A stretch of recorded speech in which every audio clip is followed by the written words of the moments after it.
Uh, Baik, salawat dan salam senantiasa selalu hendaknya kita sampaikan kepada manusia terbaik yang pernah Allah ciptakan, manusia yang selalu kita rindukan.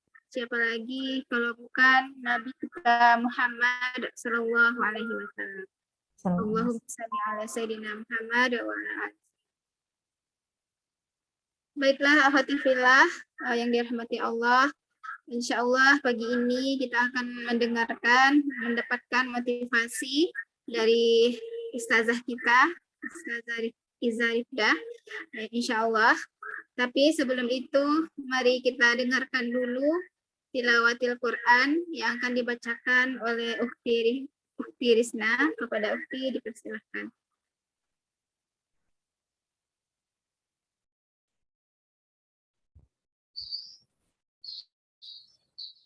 Assalamualaikum warahmatullahi wabarakatuh. Waalaikumsalam warahmatullahi wabarakatuh. A'udzu billahi minasyaitonir rajim. Bismillahirrahmanirrahim. Walillahi ma fis samawati wa ma fil ardi wa ilallahi turja'ul umur. Kuntum khaira ummatin ukhrijat lin-nasi ta'muruna bil ma'ruf wa tanhauna 'anil munkari wa tu'minuna billah walau amana ahlul kitabi lakana khairan lahum minhumul mu'minuna wa aktsaruhumul fasiqun la yadurrukum illa adza wa in yuqatilukum yuwallukumul adbar thumma la yansurun duribat alaihimud dillatu aynama tuqifu illa bihablin minallah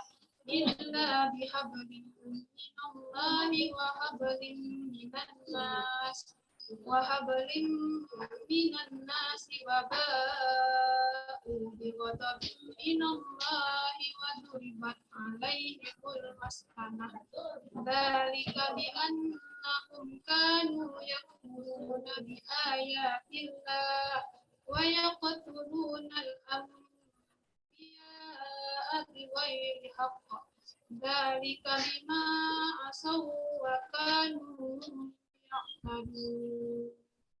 Shadaqallahul azim. Assalamualaikum warahmatullahi wabarakatuh. Waalaikumsalam warahmatullahi wabarakatuh. Syukran jazakillah. Selanjutnya mari kita dengarkan doa Rabitoh yang akan dibacakan oleh Ukti Natika. Kepada Ukti dipersilahkan.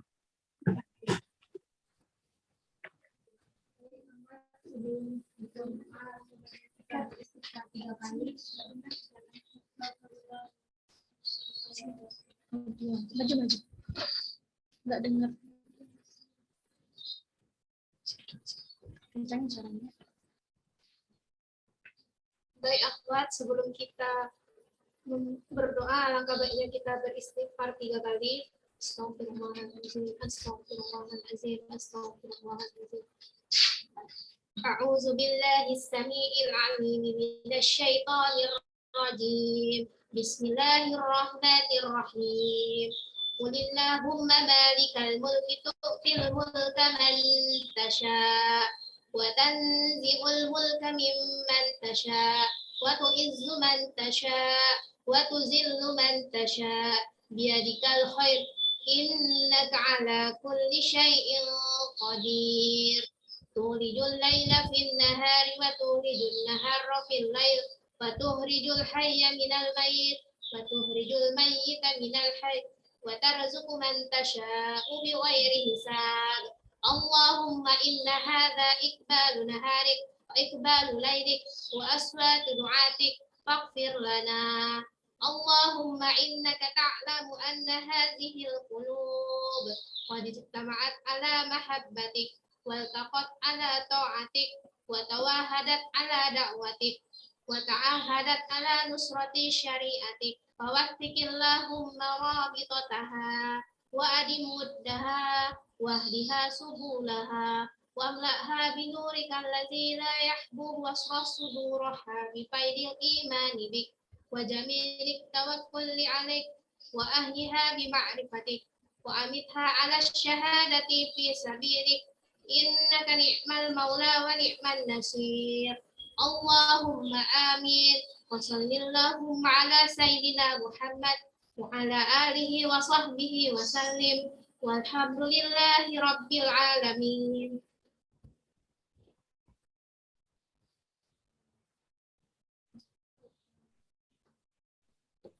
Assalamualaikum warahmatullahi wabarakatuh. Waalaikumsalam warahmatullahi wabarakatuh. Syukran jazakillah kita. Baik, akhwati fillah yang dirahmati Allah. Sebelum kita dengarkan motivasi Quran yang akan disampaikan oleh pemateri kita hari ini, izinkan Ana sampaikan dulu beberapa biodata dari pemateri kita. Yakninya pemateri kita bernama Ustazah Izzatur Rifdah Ismail, lahir di Talang 15 Juli 1994, anak ketiga dari 7 bersaudara, suku asli beliau Minang, yang telah menyelesaikan pendidikan S1 beliau itu Syariah Lipia Jakarta 2019 dan sekarang sedang menempuh pendidikan magister tafsir dan ulumul Quran di Jamiah Quran Omdurman Sudan. Aktif membahas dunia Al-Quran, kepalestinaan, dan mengisi seminar kemuslimahan dan juga pengembangan diri. Karya dan penghargaan yang pernah beliau dapatkan yakninya ada juara 3 tahfiz 14 juz dan tafsir bahasa Inggris tingkat DKI Jakarta tahun 2019. Juara 3 tahfiz 13 juz dan tafsir bahasa Inggris tingkat nasional di Medan tahun 2018. Dan juara tahfiz 13 juz dan tafsir bahasa Inggris tingkat DKI Jakarta tahun 2017. Juga sebagai peserta terbaik 3 Tahajud Murojaah 2017, juara 1 tahfiz 30 juz dan tafsir bahasa Indonesia tingkat Kabupaten Solok Sumbar tahun 2016, penulis surat untuk lelaki hujan, dan bergabung dalam 4 ontologi ya. Dan juga Ustazah Rifdah juga sebagai founder Kui_Murojaah ya. Aktivitas beliau saat ini yakninya sebagai pembina Rumah Quran Al-Wafi, musyrifah RQ semesta, konten kreator, mengajar Quran, dan juga menulis. Nah, untuk akhwati fillah yang mau mengunjungi media sosial dari Ustazah Rifdah, ini ada Instagram Ustazah Rifdah itu @izzah_rifdah. Twitternya sama @izzah_rifdah, juga Facebook Izzatur Rifdah Ismail. Silakan nanti dicari ya, Pak. Baik, alhamdulillah karena pemateri kita sudah berada di depan kita bersama. Bagi yang akhwat atau ikhwafillah yang belum open kamera, sekiranya dalam keadaan yang memungkinkan agar lebih berkahnya kita dalam mendengarkan pemateri kita, mari kita open kamera. Dan bagi santri semuanya silahkan siapkan semangat, fokus, dan catat juga persiapkan pertanyaan untuk ditanyakan nanti kepada pemateri kita. Baik, mari kita sambut pemateri kita, yakni Ustazah Izzah Rifdah. Kepada Ustazah dipersilakan. Syukran Umi Delvi ya. Bismillahirrahmanirrahim. Assalamualaikum warahmatullahi wabarakatuh. Waalaikumsalam warahmatullahi wabarakatuh. Ya. Ini emang di saya atau sinyal Umi Yes, yang atau sinyal saya yang kurang bagus nih. Tadi terputus-putus. Semoga nggak saya ya. Soalnya kadang-kadang kalau ngisi acara memang kadang sering kelempar juga. Innal hamdalillah nahmaduhu wa nasta'inuhu wa nastaghfiruh wa na'udzu billahi min syururi anfusina wa min sayyiati a'malina. May yahdihillahu fala mudilla lahu wa may yudlilhu fala hadiyalah.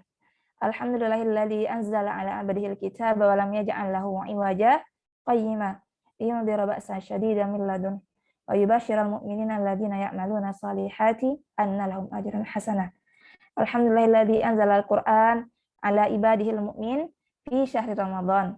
Alhamdulillahilladzi akramana bil Qur'an wa ja'alana ahsanal khalqi fil 'alam bil Qur'an. Alhamdulillah pada hari ini Allah berikan kita bersua kembali ya adik-adik santri Al-Muluk yang Masya Allah setelah sebelumnya kita sudah bersua untuk saling bertadzkirah bersama, maka pada hari ini di bulan Ramadan menjelang 10 hari terakhir Allah membuat kita kembali berkumpul ya. Ini pertanda insya Allah seseorang yang memiliki misi yang sama, visi yang sama menjadi ahlul Quran akan terus dipertemukan seberapapun jauhnya. Walaupun kita berbeda lokasi, namun ketika kita punya mimpi yang sama, keinginan yang sama, giroh yang sama, hamasah yang sama bersama Al-Quran, maka insya Allah akan terus bertemu dimanapun persimpangan jalan kita. Dan Alhamdulillah hari ini juga bisa kembali bersua ya dengan teman-teman di Zoom, dan teman-teman yang lainnya yang mungkin belum kenal semuanya, namun insya Allah kita memiliki semangat yang sama tadi bersama Al-Quran.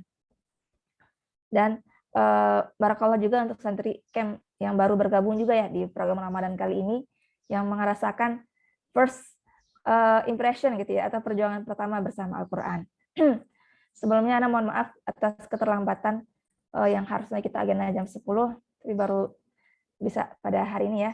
Semoga tidak mengurangi semangat, dan Ana yakin teman-teman selagi menunggu tadi juga sambil ini ya, sambil menghafal Quran juga insya Allah.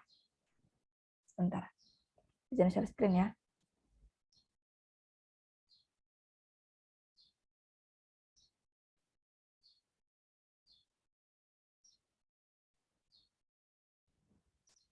Dan gimana perasaannya teman-teman, sekarang sudah memasuki hari keberapa ya? Hari ke-17 Ramadan kalau di Sudan, kalau di Indonesia berarti hari ke-16 ya, kira-kira ya. Insya Allah kita hanya memiliki waktu kira-kira sebanyak 2 pekan lagi ya. Jadi mari kita maksimalkan, dan mari kita bisa fokus pada target kita, kemudian capaian kita juga, insya Allah. Baiklah, di sini kita dengan tema bahagia bersama Al-Quran ya. Al-farhu bil Quran ya. Kalau di Al-Quran sendiri itu as-sa'adah ma'al Quran. Jadi kalau di Al-Quran itu ada kata-kata al-farhu, ada kata-kata as-sa'adah ya. Sa'id bahagia. Kalau al-farhu itu kegembiraan yang itu sering dipengaruhi oleh duniawi. Makanya Allah mengatakan la tafrah innallaha la yuhibbul farihin. Janganlah kalian itu berbahagia, bersenang-senang, dan Allah nggak menyukai yang bersenang-senang. Bersenang-senang itu seperti kita habis main ke Dufan, habis main di time zone gitu misalnya ya, habis itu jalan-jalan kemana gitu. Kita senang melihat apa yang menyenangkan mata kita. Dan senang itu lebih sering fokus pada rasa yang dirasakan oleh indrawi kita. Misalnya kita nikmat merasakan habis makan gitu ya, atau pergi ke kafe, kita senang perut kita udah memenuhi, dapat syahwat perutnya gitu, habis makan makanan yang enak-enak. Atau kita senang habis banyak rebahan. Senang misalnya dengan kita itu pergi menonton film gitu ya, mendengar lagu, kayaknya asyik gitu, kita senang mendengarnya, bikin kita tuh jadi ngerasa bergairah. Tapi sebenarnya yang Allah suka itu bukan senang, tapi bahagia. Bahagia itu adalah as-sa'adah, kebahagiaan. Nah, kebahagiaan itu bisa jadi dia justru dengan kesakitan fisik, tapi dia bahagia itu ada pada jiwa. Misalnya dia itu seorang ayah yang dia tuh lelah pergi bekerja, pergi pagi, pulang malam, tapi dia bahagia ketika pulang itu dia mendapatkan upah yang bisa menafkahi keluarganya. Atau seorang ibu yang baru saja melahirkan, kemudian hilang waktu tidur beliau gitu kan, capek fisiknya, apalagi habis operasi sesar, ada bekas-bekas luka di tubuhnya, kemudian juga anaknya yang rewel, tapi bahagia karena telah membuat anaknya ini bisa tumbuh dengan baik gitu ya. Jadi ada namanya bahagia ini itu terkadang diperoleh dengan kesakitan fisik, tapi letaknya di jiwa. Makanya kenapa mungkin bahagia dikatakan bahagia bersama Al-Quran, karena Al-Quran itu tidak mesti membuat kita itu tidak sakit. Jadi dia bisa membuat kita itu jadi lelah, capek gitu ya, menangis, tapi kita merasakan bahagianya ada pada hati kita. Makanya kalau orang-orang menanyakan, orang-orang menanya seperti ini, kenapa kamu mau menghafal Al-Quran? Bukankah hilang waktu tidurmu? Bukankah habis kesempatanmu untuk bermain? Bukankah kamu jadi tidak bisa berkumpul bersama temanmu gitu ya? Kita tidak bisa kadang mengatakan, memang kita merasakan segalanya, kita lelah, capek gitu ya, kemudian juga menangis, tertawa, tapi begitulah bahagia itu tercipta di dalam jiwa kita. Nah, makanya dalam surat Toha itu Allah menyampaikan, Bismillahirrahmanirrahim, Toha ma anzalna 'alaikal Qur'ana litashqa. Sesungguhnya kami tidak menurunkan kepadamu kitab yang membuat kamu menjadi susah. Syakyu itu adalah seperti gelisah, kemudian geromol-geromol di hati, kemudian cemas, tidak tenang, itu adanya pada hati kita. Pada hati kita.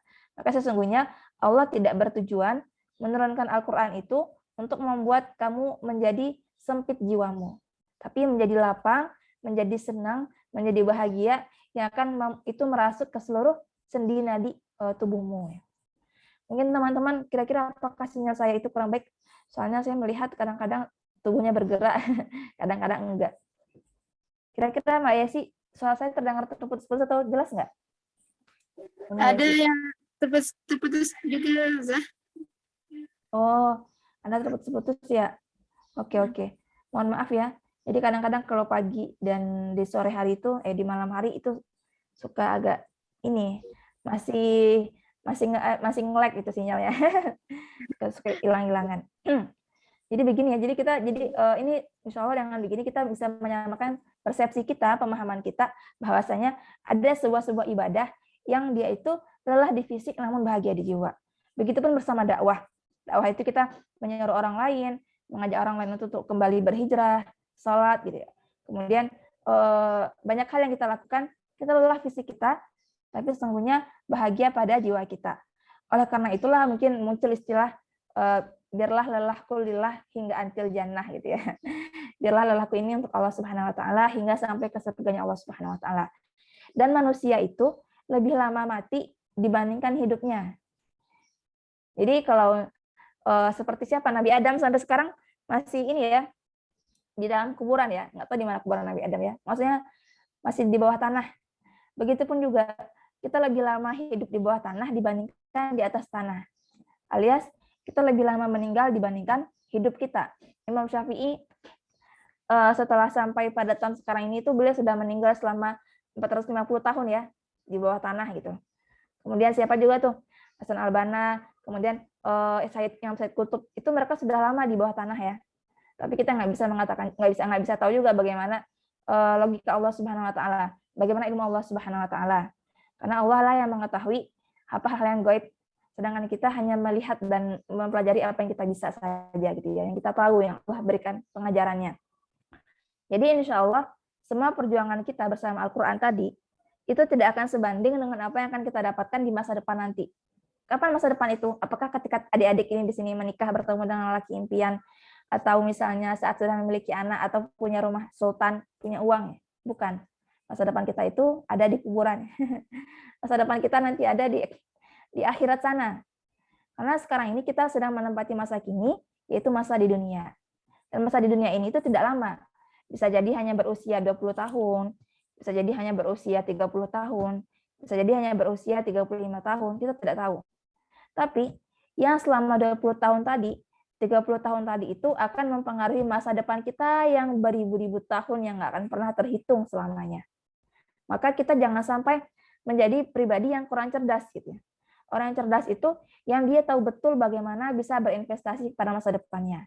Dan Al-Quran adalah investasi yang berlipat-lipat pahalanya, manfaatnya, kemudian juga yang akan menjadi penolong kita pada hari kiamat kelak. Maka pada hari ini kita harus give all our time, ya, memberikan segala waktu kita, tadhiyah kita bersama Al-Quran. Ini sebagai gambaran awal ya teman-teman, bagaimana sebenarnya kita sendiri berada di sini itu adalah sebuah keputusan yang tepat ya bersama Al-Quran. Karena tidak semua orang yang Allah berikan hidayah Al-Quran. Semua orang itu bisa membaca Al-Quran, ada yang belum bisa membaca Al-Quran, tapi tidak semuanya yang Allah gerakkan untuk bersama Al-Quran. Tidak semuanya yang Allah gerakkan untuk bisa menjadi pribadi yang lebih baik bersama Al-Quran. Kalau misalnya nih di sebuah perusahaan gitu ya, ada seorang bos yang bilang sama karyawannya, "Hello, boy," gitu misalnya gitu ya, "saya punya proyek nih." "Apa tuh bos?" gitu ya. "Ini proyek yang bernilai raksasa, nilainya triliunan harga proyek ini," gitu ya. Misalnya beliau seorang arsitek. Jadi kalau kamu mengerjakan ini, maka kamu mendapatkan keuntungan yang berlipat-lipat. Kamu saya buatkan rumah masa depan, kamu saya berikan gaji yang tidak pernah habis sampai kamu meninggal gitu ya. Serta kamu akan beruntung sekali diberikan segala fasilitas. Tapi syaratnya satu, apa? Berikan seluruh waktumu, kemudian juga totalitasmu, dan juga berikan seluruh fokusmu pada proyek ini. Wah gampang itu bos gitu mah. Buat semua kebahagiaan yang akan aku dapatkan, nggak perlu nunggu pensiun, nggak perlu daftar PNS gitu ya, nggak perlu ikut-ikut segalanya, bisa dapatin itu gitu. Tapi ingat, saya meminta kefokusan kamu. Jangan sampai nanti ada tawaran yang menggoda di hadapan, nanti kamu justru gagal fokus ya. Oke, baik bos gitu ya. Dimulailah perjalanan seorang si boy ini mendapatkan dan melaksanakan proyek si bos ini. Dan benar sekali ketika dia baru di awal-awal itu, dia merasakan banyak keberkahan, kemudahan gitu ya, dapat gaji, dapat rumah. Tapi di akhir-akhir dia mulai capek. Kok capek kali ya gitu ya? Kok saya nggak pulang-pulang? Teman saya itu udah pada pulang ke rumah mereka, saya masih stay di sini, masih stay mengerjakan proyek ini, bikin sketsa gitu ya. Terus lama kelamaan, udahlah, kayaknya rumah itu masih belum tentu juga, masih belum clear juga, belum jelas dapat atau enggaknya. Orang pada istirahat, orang pada main-main semua. Aku juga pengen gitu. Hingga akhirnya si boy ini dia lupa pada tugas awalnya, lupa pada fokus dan janji dia sama si bosnya, hingga akhirnya dia nyaris mendapatkan rumah itu, tapi ternyata gara-gara dia gagal fokus dan nggak sabar, akhirnya dia gagal. Terus suatu hari si bosnya menghampiri, "Padahal nih boy, saya sudah nulis nama kamu di sini sebagai pemilik rumah. Saya sudah ngasih kamu itu jaminan masa depan kamu. Hanya saja gara-gara kamu tidak bersabar sedikit lagi, hingga akhirnya kamu gagal mendapatkan ini boy. Padahal baru saja besok baru akan saya berikan rumah ini untuk kamu," kata si bos itu. Itu cerita fiktif ya. Jadi seperti itulah gambaran sebenarnya Allah Subhanahu wa taala meminta kita untuk fokus memberikan waktu kita untuk Al-Qur'an. Karena Allah telah menjanjikan hal-hal yang memang tidak terlihat oleh mata, namun itu benar adanya. Karena kita ini di dimensi, bukan hanya dimensi real saja ya, ada dimensi ilmu dan dunia gaib yang tidak bisa kita lihat. Sebagaimana kita mengetahui ada yang namanya jin, ada yang namanya setan, ada yang kesurupan, begitupun kita mengetahui bahwasanya Allah Subhanahu wa taala itu ada. Walaupun kita tidak melihatnya, namun kita bisa merasakannya di dada kita. Nah, dan tentunya teman-teman, dalam menghafal Quran 30 juz ini, kita tergantung niat kita bisa mendapatkan atau tidak. Karena seseorang itu akan bertahan tergantung tujuan dia. Misalnya begini, ada orang yang program buka bersama. Program buka bersama itu di antara programnya dapat takjil gratis, akan mendapatkan minuman gratis, akan dapat tote bag gitu ya. Terus kemudian akan bisa mengikuti kajian gratis juga. Nah, orang-orang yang dia itu ingin mendapatkan segalanya, ingin hanya fokus pada takjil saja, dia pasti buru-buru pulang. Dia pasti buru-buru, yang penting udah dapat jatah. Sehingga dia tidak ikut kajian ustadznya. Padahal sebenarnya kajian ustadz itulah yang akan membuat dia itu bisa menjadi pribadi yang berubah, yang bersemangat. Tapi gara-gara hanya fokus pada takjilnya saja, sehingga dia melupakan esensi utama, itu mendapatkan pembaruan keimanan dari kajian tadi. Begitupun dengan menghafal Al-Quran. Jadi adik-adik di sini semuanya yang di Al-Quran Al-Muluk atau yang mengikuti via online, serta peserta camp yang baru di sini, tentukan niat kalian itu gara-gara apa? Apakah gara-gara biar segera lulus, terus nanti dapat dapat biar nanti ngapal Quran dapat beasiswa? Itu sebenarnya benar, tapi kurang tepat dijadikan fondasi awal kita menghafal Al-Quran. Jadi kalau kita memang ingin menghafal Al-Quran, jadikanlah karena Allah Subhanahu wa taala dan ada keinginan menjadi ahlul Quran. Karena kenapa? Karena jika ingin hanya menghafal saja, maka dia hanya bisa mendapatkan hafalan itu saja. menjadi hafiz Quran 30 juz. Ya, mungkin ingin mendapatkan sertifikat saja. Tentunya hal ini itu senang di awal, menderita di akhir. Jadi memang pernah dahulu ketika anak di Arisalah itu menghafal Qur'annya itu lama juga ya. Anak menghafal Qur'annya bertahun-tahun juga. Jadi ketika lulus SMP baru hafal 5 juz di Arisalah. Kemudian di SMA itu udah mulai hafal 10 juz. Cuman ketika lulus SMA itu baru hafal 14 juz gitu ya. 14 juz yang baru hafal Quran ketika lulus SMA. Nah, saat itu ada wisuda 15 juz. Jadi pengen kita itu ketika lulus itu bisa ikut wisuda gitu ya. Karena baru ikut wisuda yang 10 juz, jadi pengen ikut wisuda yang 15 juz juga gitu. Tapi hafalannya masih 14 juz. Dan ternyata bisa menghafal Quran di rumah, menambah 1 juz lagi. Jadi anak masukin juz 30 gitu ya. Dan tinggal anak hafal dari 1 sampai 13, tinggal menghafal juz 14 biar pas 15 juz. Tapi gara-gara pengen tujuannya tadi itu agak salah di juz 14 tadi, sehingga menghafal Quran di juz 14 itu buru-buru. Habis menghafal 1 halaman, setorin ke Abi, pindah ke halaman kedua, setorin ke Abi, sehingga hafalan Quran itu tidak disambung, tidak dikepang gitu ya, tidak diikatkan satu-satu gitu. Jadi hafal 1 juz, tapi ternyata hafalan itu amburadul, sehingga ketika setelah khatam Quran pun memang dapatin ijazah sertifikatnya, tapi di masa depannya gitu ya, di masa-masa depan ketika anak murojaah itu anak kewalahan mengulangi hafalan juz 14. Kenapa? Karena di juz 14 ini ada kesalahan niat ingin mendapatkan titel gitu ya, ingin mendapatkan pengakuan. Hal itulah yang akhirnya menjadi muhasabah bagi diri anak sendiri. Jangan sampai kita menghafalnya itu salah niat. Kadang-kadang juz 30 niatnya benar, pas juz 3 niatnya salah gitu. Jadi bisa jadi ada 30 juz, tapi berbeda-beda tuh nilai masing-masing juznya. Gara-gara tergantung niatnya dan kesungguhannya. Kemudian juga orang-orang yang jika hanya ingin bisa membaca Al-Quran saja, maka dia bisa baca Al-Quran saja. Ya dia pengen cuma bisa baca Quran biar bisa ngaji aja gitu ya. Maka dia hanya bisa itu aja.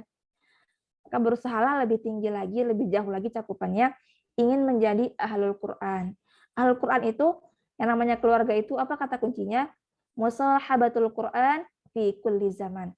Selalu membersamai Al-Quran di setiap zaman. Maka bisa jadi ada orang-orang yang dia tidak menghafal Al-Quran, namun lengket sekali bersama Al-Quran. Kemana-mana membaca Al-Quran. Karena saya melihat para asatizah yang di Adara ya, seperti Suzan Nurjannah gitu ya. Saya masih ragu beliau hafal Quran 30 juz atau tidak, tapi ternyata beliau setiap dalam waktu kosong beliau itu pasti ngaji gitu ya. Pas lagi nengok orang lagi pada makan, beliau ngaji Quran. Jadi Masya Allah, saya tahu ya. Akhirnya anak tahu kalau itulah yang namanya Al-Quran. Ketika terus membersamai Al-Quran. Kadang-kadang kita udah hafal Quran 30 juz, kita merasa aman. Nggak ada yang ngetes ini, udah kelar juga wisuda gitu ya.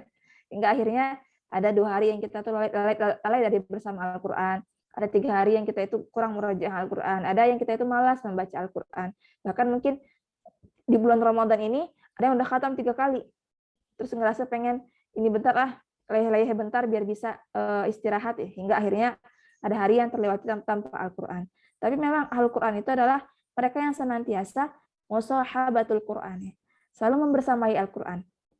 Sehingga ya misalnya kalau kita kayak anak kecil gitu ya, kita punya bantal yang kita bawa kemana-mana, nggak pengen pergi jauh dari bantal itu gitu ya, atau selimut gitu. Jadi kita sampai dibilang ini selimutnya Rifdah ya, ini bantalnya Rifdah, sampai itu ada labelnya. Begitupun dengan Al-Quran, yang kita terus bawa kemana-mana gitu ya, ya bukan dibawa ke kamar mandi juga, tapi dibawa kemana-mana, maka kita orang-orang akan mengenal kita juga sebagai Al-Quran. Tapi tentunya di sini bukan dikenal oleh orang lain, tapi oleh Allah Subhanahu wa taala insyaallah. Nah, jadi tadi ini akibat apabila kita menjadikan Al-Qur'an hanya sekedar hafalan saja, yang pertama akan stres jika hafalan tidak nambah-nambah.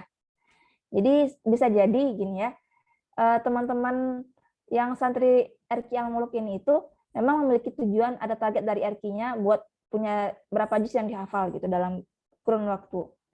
Tapi ketika teman-teman tadi menjadikan target tadi itu sebagai tujuan kalian, maka kan menjadi stres ya. Makanya banyak penghafal Quran yang stres, sampai pusing gitu ya, sakit. Gara-gara apa? Gara-gara memang mungkin tujuannya tadi menambah hafalan Quran saja. Sedangkan Al-Quran itu 3 cara kita memiliki tujuan bersama Al-Quran. Sebagaimana yang dilakukan oleh para sahabat radhiyallahu anhum, itu mereka tiga yang mereka inginkan bersama Al-Qur'an. Apa itu? Al-hifzu wal fahmu wal amalu. Mereka ingin bisa menghafal Quran, kemudian memahami Al-Qur'an. Yang ketiga itu mereka ingin bisa mengamalkan Al-Qur'an.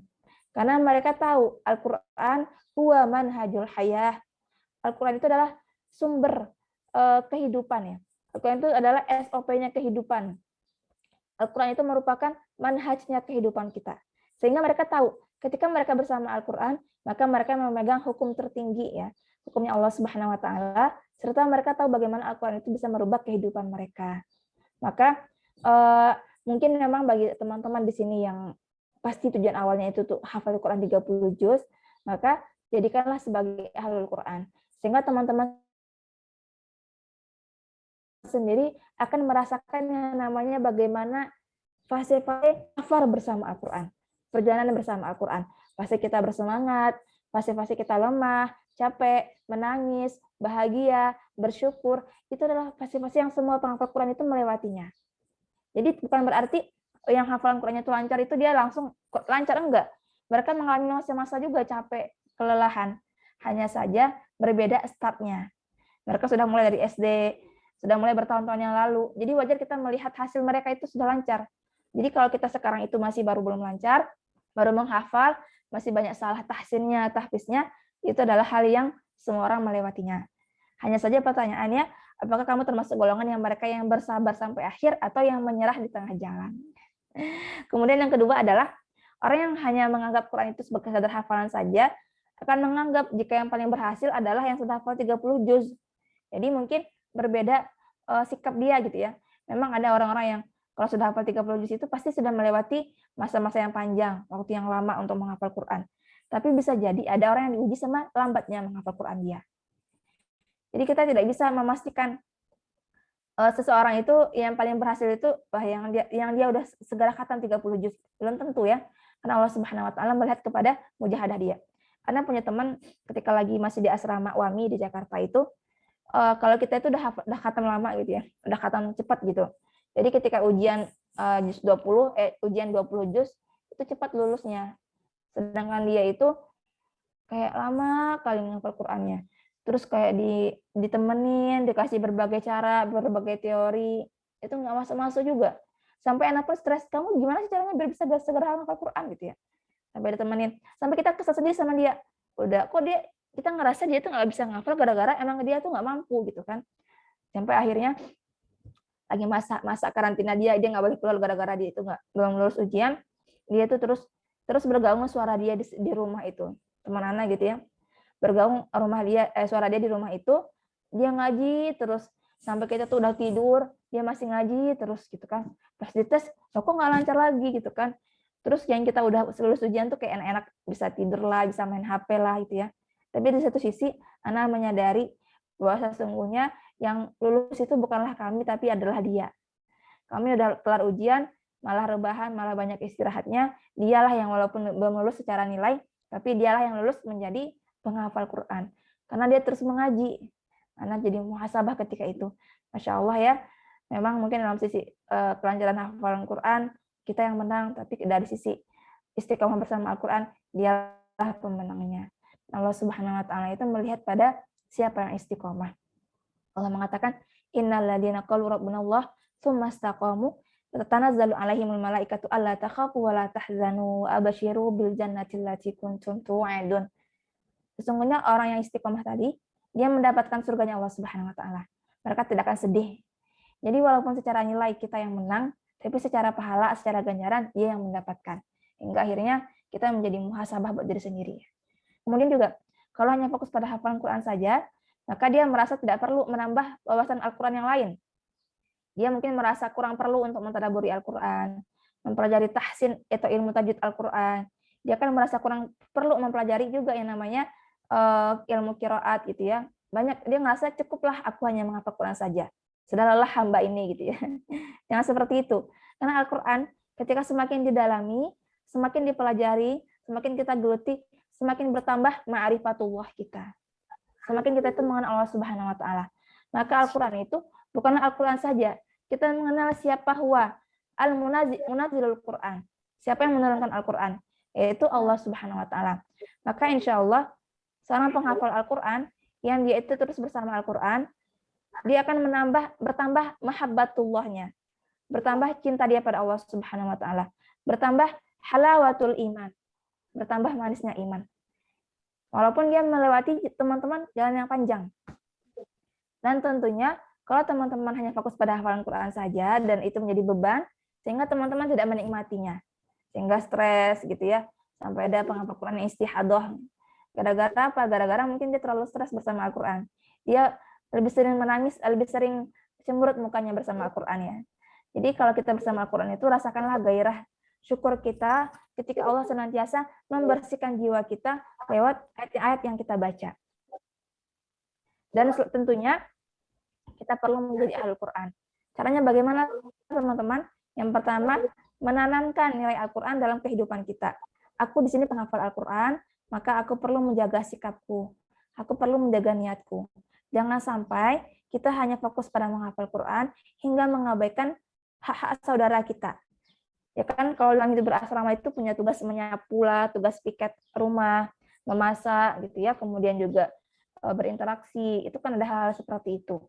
Karena kadang-kadang ujian di pondok gitu ya, ujian di rumah Quran itu kita kadang-kadang fokus pada hafalan Quran kita sehingga kita mengabaikan amanah kita, hingga menjadi orang yang terzalimi, sehingga banyak yang terzalimi. Padahal tujuan Al-Quran itu turun pada kita dan tujuan syariat Nabi Muhammad SAW itu agar menjadi ahsanul khalqi ya. Innama bu'istu liutammima makarimal akhlaq. Sesungguhnya aku diutus untuk menyempurnakan akhlak. Maka sejatinya setiap penghafal Quran yang terus bertambah Qurannya harusnya semakin bertambah bagus akhlaknya. Karena insya Allah Subhanahu Wa Taala memperbaiki akhlak seseorang itu tadi dengan Al-Quran. Kayak Umar bin Khattab radhiyallahu anhu, seberapa kerasnya dia sebelum keislaman ketika masa jahiliyah, namun dia menjadi yang paling lembut setelah Islam datang. Bagaimanapun juga ini ya, Abu Bakar itu orang-orang yang lembut gitu, yang memang penyabar, tapi ketika menjadi khalifah gitu ya, ketika ada Al-Quran, Abu Bakar juga bisa menjadi pribadi yang tegas. Itulah yang kita lihat bagaimana seseorang yang bersama Al-Quran itu semakin berbeda dia, semakin bagus tutur katanya, semakin santun dia. Jadi jangan sampai kita berkebalikan tadi dari yang Allah inginkan. Ketika menghafal Quran, jadi mudah marah gara-gara stres sama hafalan Quran. Harusnya semakin bertambah lembut hati kita, semakin sering kita mudah peka sama sekitar kita gitu ya, insya Allah. Kemudian tentunya kita juga akan berusaha menjadi hafiz Quran, insya Allah. Dalam surah Al-Qamar, Inna nahnu nazzalna dzikra wa inna lahu lahafizun. Kita ingin menjadi orang yang mendapatkan dzikra ya. Zikir, peringatan dari Allah Subhanahu wa taala, dan kita ingin menjadi penjaga Al-Qur'an. Jadi kita pengen dong Allah berikan kita kehormatan bisa menjaga Al-Qur'an sampai akhir nanti. Dan tentunya kita perlu mengenal sejarah Al-Qur'an. Dengan mengenal sejarah Al-Qur'an, asbabun nuzulnya, adik-adik akan lebih mudah memahami kenapa Al-Qur'an itu diturunkan. Kenapa ayat ini susah ya Kak ya gitu. Karena bisa jadi di ayat yang susah itu terdapat hukum-hukum yang berat sekali pengamalannya. Dan maksudnya mendapatkan kadang-kadang ketika lagi berhenti atau murojaah di ayat yang susah itu memang tentang hal yang nggak mudah, tentang azab, tentang neraka, tentang pengkhianatan, tentang orang-orang munafik, tentang orang-orang kafir. Jadi berat, kerasa juga, sama karena berat juga situasinya ketika lagi Al-Quran itu diturunkan. Jadi kita bisa memahami, misalnya dalam kisah tolak gitu ya, soal tolak itu kok berat sih Kak, nyebutnya susah bacanya, karena memang kondisi itu pelik ketika Nabi gitu ya dalam kondisi yang susah, istrinya minta tambahan nafkah, Nabi tidak memilikinya gitu ya, sehingga bisa terjadi ancaman cerai bagi istri-istri Nabi. Itu kan ada sejarahnya. Atau kisah Zaid yang menceraikan Zainab sampai kemudian itu dinikahi oleh Rasulullah SAW. Itu kasus juga pengucapannya.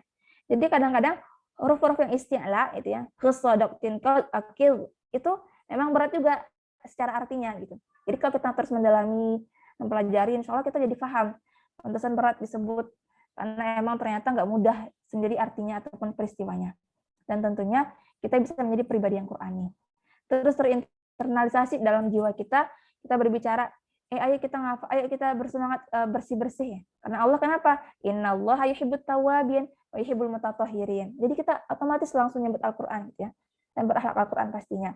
Jadi insya Allah ketika teman-teman bergabung di Rumah Quran Al-Muluk itu nggak hanya menghafal Quran saja, tapi juga menjadi lulusan orang-orang yang berakhlak Qur'ani, mengenal sejarah Al-Qur'an, kemudian semakin bagus sikapnya, semakin glowing wajahnya gara-gara cahaya Al-Qur'an, dan tentunya semakin bersih hatinya insya Allah. Dan di sini ya ada beberapa tazkirah ya dari pendapat tulisan para ulama tentang penghafal Quran itu bagaimana. Hamilul Quran. Hamilul Quran biqadri mulazamatika lil Quran biqadri ma yu'tikal Quran min asrarihi wa kunuzihi. Wa kullun yaftahullahu alaihi baban min abwabil fahmi lil Quran wa dalalatihi. Jadi, hamilul Quran, wahai ahlul Quran, semakin banyak waktu yang kamu habiskan untuk bersama Al-Quran, maka semakin banyaklah pula Al-Quran memberikan rahasia dan kekayaan makna yang diberikannya kepadamu. Dan setiap orang yang melaziminya, atau maksudnya di sini yang selalu bersamanya, akan dibukakan untuknya pintu dari pintu-pintu memahami Al-Quran dan petunjuknya. Jadi memang ada satu kunci, keyword kita bagaimana bisa menjadi hamilul Quran, yaitu banyak waktu yang kita habiskan bersama Al-Quran. Karena semakin sedikit kita waktu bersama Al-Quran, semakin susah menghafal Quran, semakin kita tidak mendapatkan kenikmatan Al-Quran. Maka, apakah yang diberikan oleh orang menghafal Quran kepada Al-Quran? Itu hanya satu. Apa itu? Waktu.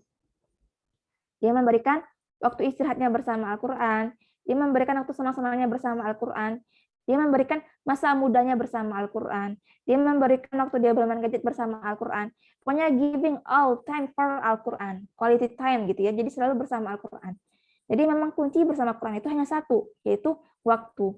Karena bagaimanapun pengulangan tadi ya, pengulangan kita membaca Al-Quran, menghafal Quran tadi, itu adalah bentuk atau bahasa lain dari memperbanyak waktu bersama Al-Quran.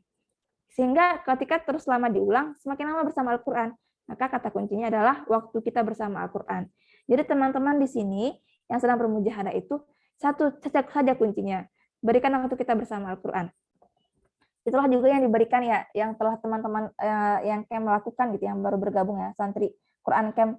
Teman-teman pasti memberikan waktu Ramadan teman-teman itu untuk Al-Quran ya. Jadi insya Allah itu sudah tahap yang bagus sekali sebagai start awal, poin awal kita memulai bersama Al-Quran. Jadi semakin kita terus membaca Al-Quran, murojaah Al-Quran, itu kita semakin merasakan nikmatnya tadabbur bersama Al-Quran. Memang di satu sisi kita kayak nggak bersenang-senang ya. Tapi kita berbahagia dengan Al-Quran tadi ya, yang semakin kita dalami, semakin banyak rahasianya, semakin terus menjadi tarbiyah bagi kita. Begitu ya insya Allah, dan semakin mendapatkan petunjuk dari Allah Subhanahu wa Ta'ala. Nah, hamilul Quran, al-wahdah, al-uzlah, menyendiri. Kemudian al-uzlah gitu ya, ke tempat yang sepi. Al-infiradu, yang tabiruha ba'dun maradan nafsiyan yahtaju lil ilaj. Wa yang tabiruha ahlul Quran ni'mah yahrubuna minan nasi li ajliha. Jadi, kata kunci kedua bagi penghafal Quran adalah menyendiri. Walaupun sebagian dari manusia menganggapnya adalah penyakit psikologi ya, orang yang sering kesepian, menyendiri itu kan seolah tuh kayak perlu dihindari ya, perlu bersosialisasi kata manusia. Padahal penghafal Quran itu emang sering menyendiri menghafal Quran, menyendiri di tengah malam, menyendiri juga dia ketika menghafal Quran, ketika teman-teman lagi sibuk heboh sama iftar, dia justru buru-buru segera makan dikit salat maghrib biar segera murojaah lagi gitu ya. Jadi dia kembali menyendiri dan membutuhkan terapi. Dan bagi para penghafal Quran itu adalah nikmat yang membuat mereka meninggalkan keramaian manusia untuk mendapatkannya. Jadi bagaimanapun teman-teman, kita memang perlu waktu bersama manusia dan bersama Allah Subhanahu wa Ta'ala. Seorang penghafal Quran itu dia butuh me time dia bersama Allah, bersama Al-Quran. Kalau dia terlalu lama bersosialisasi bersama manusia, maka hati dia akan menjadi hampa, akan menjadi mati. Dan Ibnu Qayyim al-Jauziyah dalam kitabnya Tibbul Qulub, klinik hati itu menyampaikan, jadi kan kalau mati hati itu gara-gara 3 hal ya, banyak makan, banyak tidur, banyak tertawa. Tapi beliau menambahnya menjadi 6 di buku itu. Di antaranya karena terlalu banyak bersosialisasi bersama manusia, yaitu terlalu banyak ngobrol gitu ya. Makanya mungkin teman-teman yang sering Qurannya itu lancar, ternyata dia jarang bicara sama teman-temannya. Dia sering fokus menghafal Quran di mana gitu ya. Karena dia tahu kalau dia banyak bicara, khawatirnya dia justru menggibah. Dia khawatir justru malah menertawakan hal-hal yang tidak penting sehingga jadinya berdosa. Dan emang kebanyakan penghafal Quran itu mereka itu sepi dari keramaian. Mereka seringnya tuh buru-buru pulang kalau lagi ada acara, kalau lagi ada agenda, mereka segera pamit ke kamar untuk murojaah, bukan buat tidur. Jadi anak melihat itu kayak teman-teman anak gitu ya sudah farnidah, kadang dia sedikit bicaranya, tapi banyak suaranya keluar kapan? Pas lagi ngaji. Jadi suara kita ini tuh keluar pas lagi ngaji. Kalau lagi bicara secukupnya aja gitu ya, pas lagi penting aja. Begitulah, maka teman-teman ketika bersama Quran, maka bersiap-siaplah sering menyendiri buat murojaah, menghafal Quran, tilawah Al-Quran. Jadi caranya gimana Kak biar khatam Quran? Sering menyendiri biar bisa khatam Quran ya.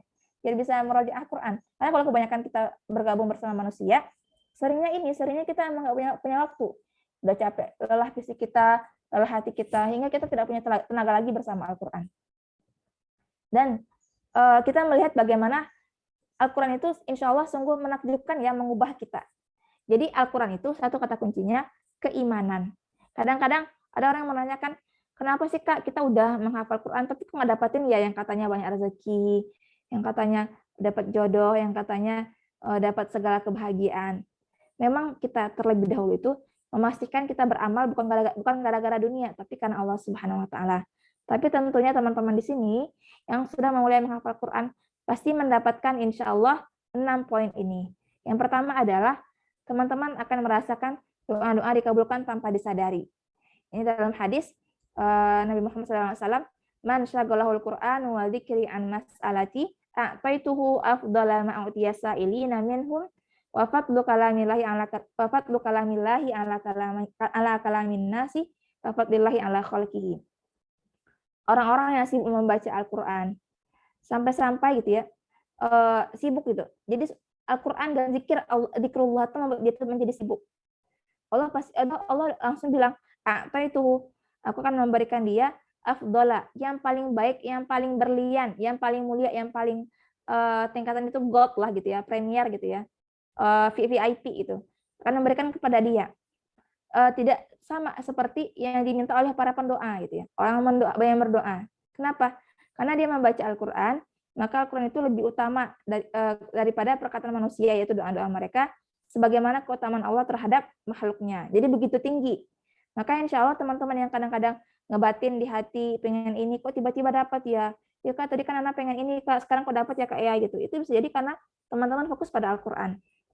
Dan Masya Allahnya, ini ya, Allah memberikan terus kepada anak itu bukti-bukti kalau emang kita bersama Al-Quran itu, Allah memenuhi segala kebutuhan kita. Bukan berarti kita mau nggak bekerja juga ya, bukan berarti kita nggak melakukan apa-apa juga, tapi kadang-kadang kita dalam kondisi sibuk bersama Al-Quran sampai kita terus lupa mengurus diri kita gitu ya. Nah, tapi Allah akan memberikan kebutuhan kita yang sebagaimana kita butuhkan. Sehingga insya Allah, kenapa? Karena Allah menjaga keluarga Allah Subhanahu wa taala. Allah menjaga ahlullahi wa khassatuh. Yang kedua, insya Allah Al-Quran akan menjadi jalan bagi impian kalian. Karena pertama memang utamakan Al-Quran, maka insya Allah Al-Quran akan mengutamakan kalian. Jadi dulu tuh memang anak itu ya, mungkin anak sudah sering cerita ini kepada orang lain gitu ya, mungkin teman-teman juga sudah pernah mendapatkannya, tapi anak ini bagiannya itu adalah hal yang sangat besar sekali pengaruhnya gitu. Ketika lagi masa di pesantren ikut ada seminar motivasi, tulis usia kamu sekarang, pasti itu emang lagi pas hit 17 ya, 17 tahun.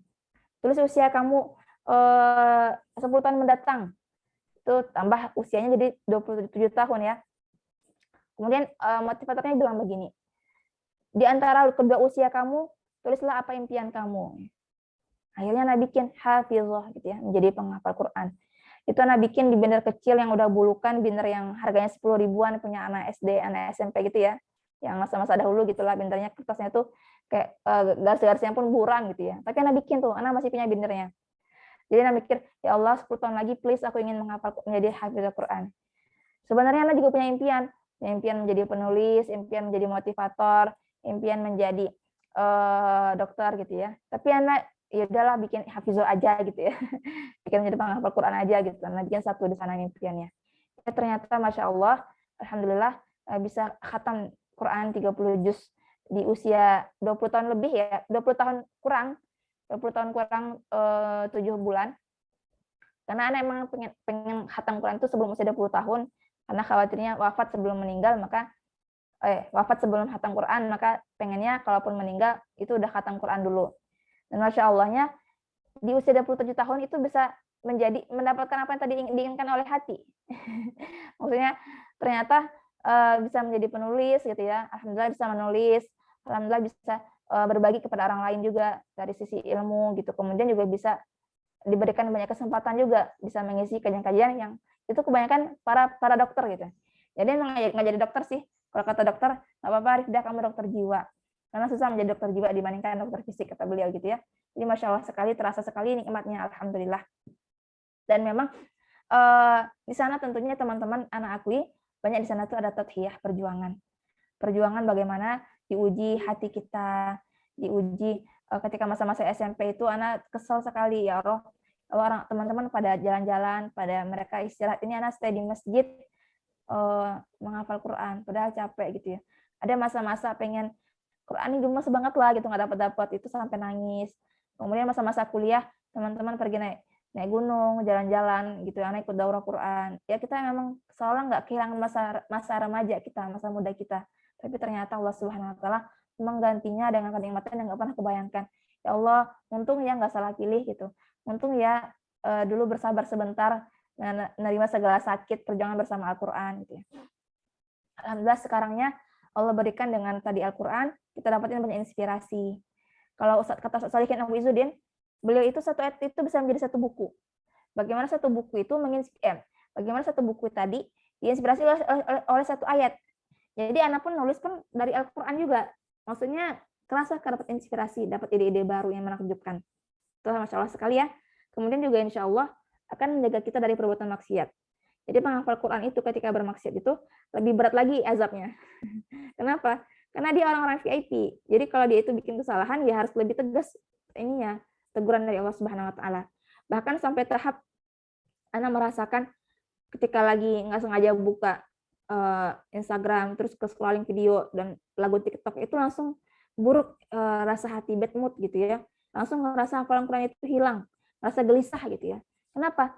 Karena kita sudah bersama Al-Quran ya. Kalamullah, tapi kita disuruh sama nggak sengaja menikmati, mengkonsumsi kalamul lagwi gitu ya, yang sia-sia, yang itu penuh dengan rayuan setan. Jadi segimanapun misalnya nih orang mengatakan musik itu Kak kan nggak haram Kak gitu ya. Memang musik itu mesti menjadi istilah ulama, tapi dia itu hanya berkisar hukumnya antara boleh atau haram, bukan sunnah ya, bukan wajib juga. Itu pertanda para ulama pun melihat sebenarnya ada mudarat dari musik itu tersebut tadi. Nah, tapi bagi para penghafal Quran, ketika dia itu sudah membaca Al-Quran, menghafal Quran, ketika diberikan musik juga, maka pasti ada yang menang. Entah menang Al-Qurannya, atau menang musiknya. Kalau menang Al-Qurannya, dia menjadi benci sama musik. Tapi ketika menang musiknya, dia menjadi malas menghafal Quran. Kenapa? Karena Allah mengatakan, ma ja'alallahu lirajulin min qalbayni fi jawfihi. Nggak mungkin ada dua hati di satu tubuh. Nggak mungkin ada dua ketertarikan yang berlawanan di satu fisik, di hati kita. Maka nggak mungkin juga penghafal Quran suka musik, suka mengaji, itu hal yang mustahil ya. Pasti dia menang satunya di antaranya. Dan insya Allah akan mengubah perilaku kita. Orang yang menghafal Al-Quran, yang dahulunya dia itu orangnya gerasa-gerusu, kemudian orangnya itu kayak panikan, emosian, kemudian orangnya nggak percaya diri, pasti insya Allah dia itu akan menjadi pribadi yang percaya diri. Anak dulu termasuk orang yang panikan. Cepet-cepet gitu, panik itu kayak gerasa-gerusu banget. Sekarang aja kan seperti bicaranya cepet ya. Tapi ini bicaranya cepet, tapi sih Masya Allahnya Alhamdulillah ngerasa lebih dewasa gitu ya, ngerasa lebih tenang. Ngerasa orangnya kalau ada masalah tuh kayak nggak buru-buru nggak buru-buru marah-marah, tapi kayak tenang dulu gitu. Serta kita akan merasakan yang paling penting bagi kita itu adalah Al-Quran kita. Sehingga kita tidak sedih akan kehilangan dunia kita. Jadi kerasa sama anak gitu ya ketika lagi di Jakarta gitu, Allah uji habis memurojaah Al-Quran, habis sholat Isya, tiba-tiba tasnya dimaling sama orang yang isinya itu 2 handphone anak, yang ada handphone yang baru, kemudian hilang dompet juga, padahal itu baru pulang kampung, nggak ada uang juga gitu kan. Terus tapi anak tuh kayak terasa kaget kan, tuh kata teman, nggak apa-apa ya Ridaya, yang hilang bukan Quran Rifda gitu ya. Itu akhirnya membuat anak tuh tersadar, sampai anak tuh sholat taubat, kemudian pulang kampung lagi ngurus KTP, kemudian beli HP lagi gitu ya. Tapi masya Allahnya, alhamdulillahnya menjadi sadar kalau sebenarnya hilang barang pun itu adalah hal yang biasa, bisa dicari. Namun hilang Al-Quran susah kembali kita dapat. Karena Al-Quran itu adalah hal yang paling kita susah pegang. Pas lagi teman-teman ngapal Quran, kok dapat ya? Tapi pas lagi setoran, kok hilang ya? Itu pertanda Al-Quran itu biyadillahi ta'ala. Al-Quran itu di tangan Allah Subhanahu wa Ta'ala. Jika Allah berkehendak, Allah akan membuat dia itu datang pada kita bisa menghafal Qur'annya. Namun jika Allah tidak berkehendak, kita bisa jadi lupa sama hafalan Qur'an kita. Karena dia milik Allah Subhanahu wa Ta'ala. Serta juga nanti akan membersihkan jiwa kita.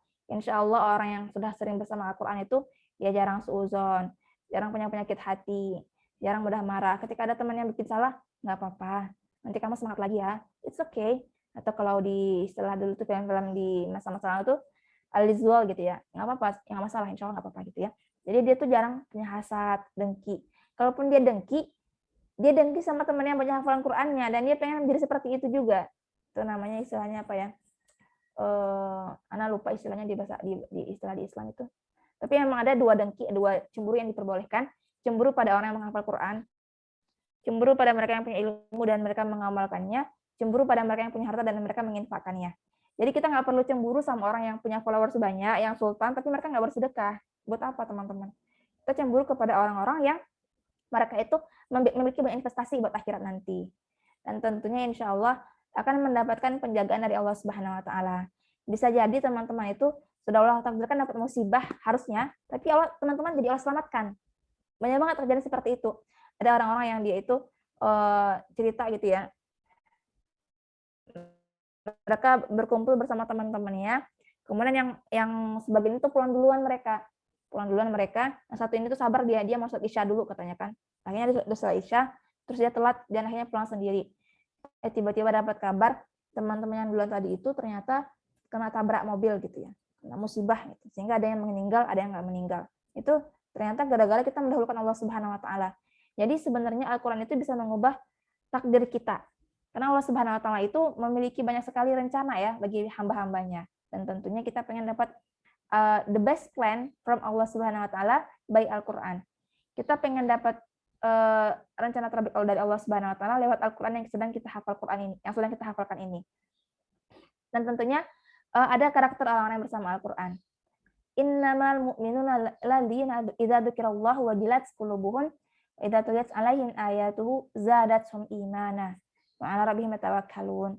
Jadi orang-orang yang bersama Al-Quran tadi sesungguhnya insya Allah mereka terus bertambah keimanan mereka. Jadi ketika orang lagi ngaji, gemetar hati mereka. Dan apabila ada yang ngaji Quran juga bertambah iman mereka. Dan mereka kepada Allah mereka bertawakal. Jadi kita perlu ngecek pas dengar teman kita ngaji, kita senang nggak ya? Kita bahagia nggak ya? Kita ngerasa semakin mentadabburi Al-Quran nggak ya? Karena kalau iya, insya Allah itu merupakan ciri-ciri orang beriman. Tapi kalau kita orang lagi ngaji, kita tuh kayak kesel, kamu jangan ngaji keras-keras doang gitu ya. Mungkin kita emang lagi ngaji juga. Tapi jangan sampai kita kesel orang lagi baca Quran. Harusnya kalau orang lagi baca Quran itu kita juga senang hati kita, Masya Allah ya. Aku jadi makin tenang, makin adem hatiku ketika ada yang mengaji Al-Quran. Walaupun dia ngajinya masih ada salah-salahnya. Ya itu nggak apa-apa. Karena setiap orang itu ada proses, ada tahap-tahapan dia memperbaiki bacaan Quran dia, melancarkan tahsin dia, mat dia, makhrajul huruf dia, dan sifat-sifat huruf dia. Tapi hal inilah yang Allah inginkan. Setiap ada yang mengaji, setiap kita membaca Al-Quran tadi, terus bertambah keimanan kita bersama Allah Subhanahu wa Ta'ala. Jadi walaupun teman-teman tadi memiliki banyak sekali perjuangan bersama Al-Quran, misalnya agak susah menghafal Quran, sampai nangis, kurus badannya gitu ya, terus kemudian capek gitu, hilang suara gitu ya, kehilangan suara. Tapi teman-teman tadi bersyukur. Kenapa? Teman-teman itu beriman pada Al-Quran. Beriman pada Al-Quran tadi, meyakini dia adalah mukjizat Allah Subhanahu wa Ta'ala, kalamullah yang akan mengubah hidup manusia, dan juga insya Allah akan membuat banyak sekali hidayah ke dalam diri kita. Sehingga kita beriman, kita tidak lagi menjadi ragu, nggak ragu-ragu lagi.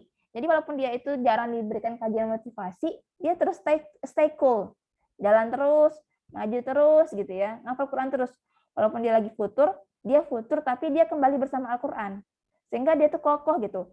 Jadi walaupun misalnya kayak Pak Tukang gitu ya, yang bikin rumah ya, kadang-kadang dia berhenti juga buat istirahat, tapi dia terus fokus bikin rumah. Begitupun juga dengan penghafal Quran.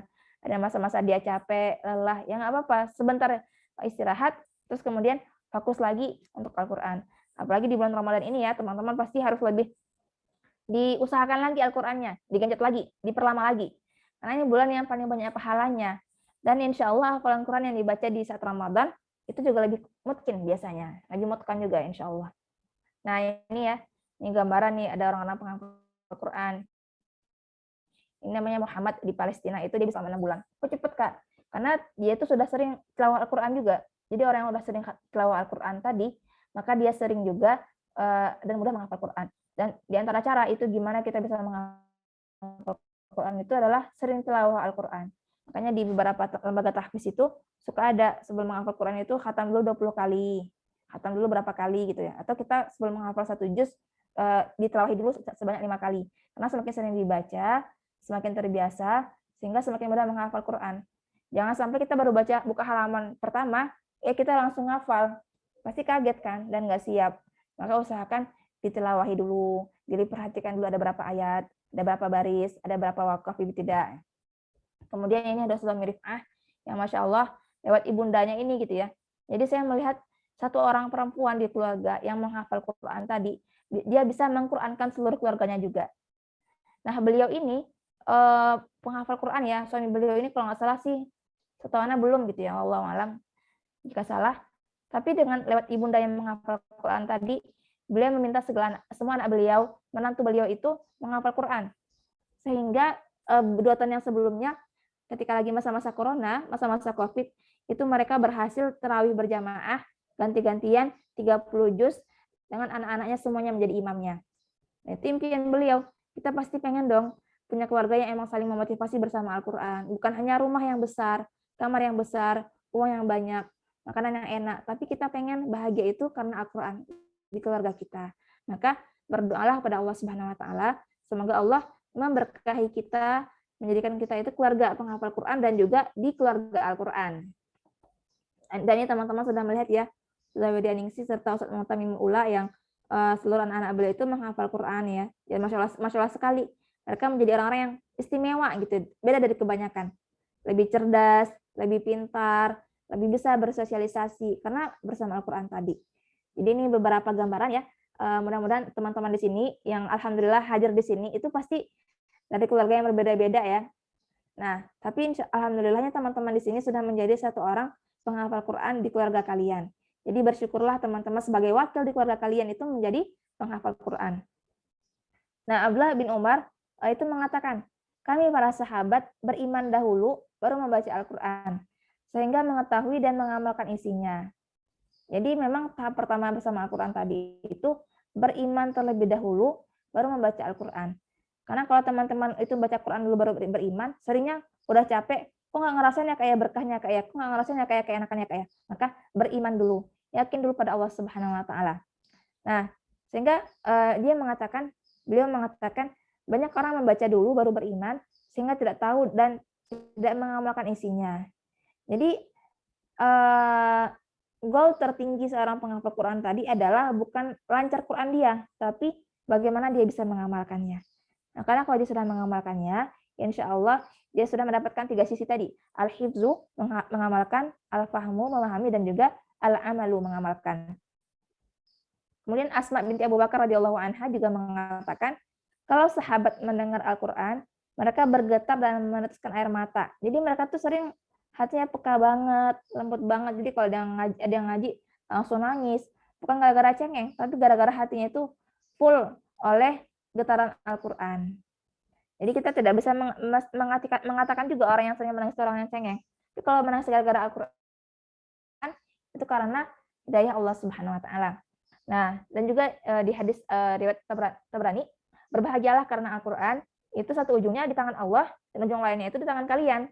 Jadi kalau ada Al-Quran tadi kan dengan satu tali, ya, tali yang lain itu di tangan Allah Subhanahu wa taala. Maka pegang eratlah, misalnya kalian tidak akan celaka dan tersesat selamanya. Jadi orang yang bersama Al-Quran, sesungguhnya dia memegang satu tali yang insya Allah nggak akan pernah tersesat dan nggak akan pernah celaka. Nggak akan pernah dapat musibah insya Allah ya, dengan tadi. Memegang tali Al-Quran. Nah di bulan ini teman-teman, gimana caranya Kak kita bisa memaksimalkan ibadah Quran di bulan Ramadan? Jadi kita berusaha berubah bersama Al-Quran itu di bulan Ramadan.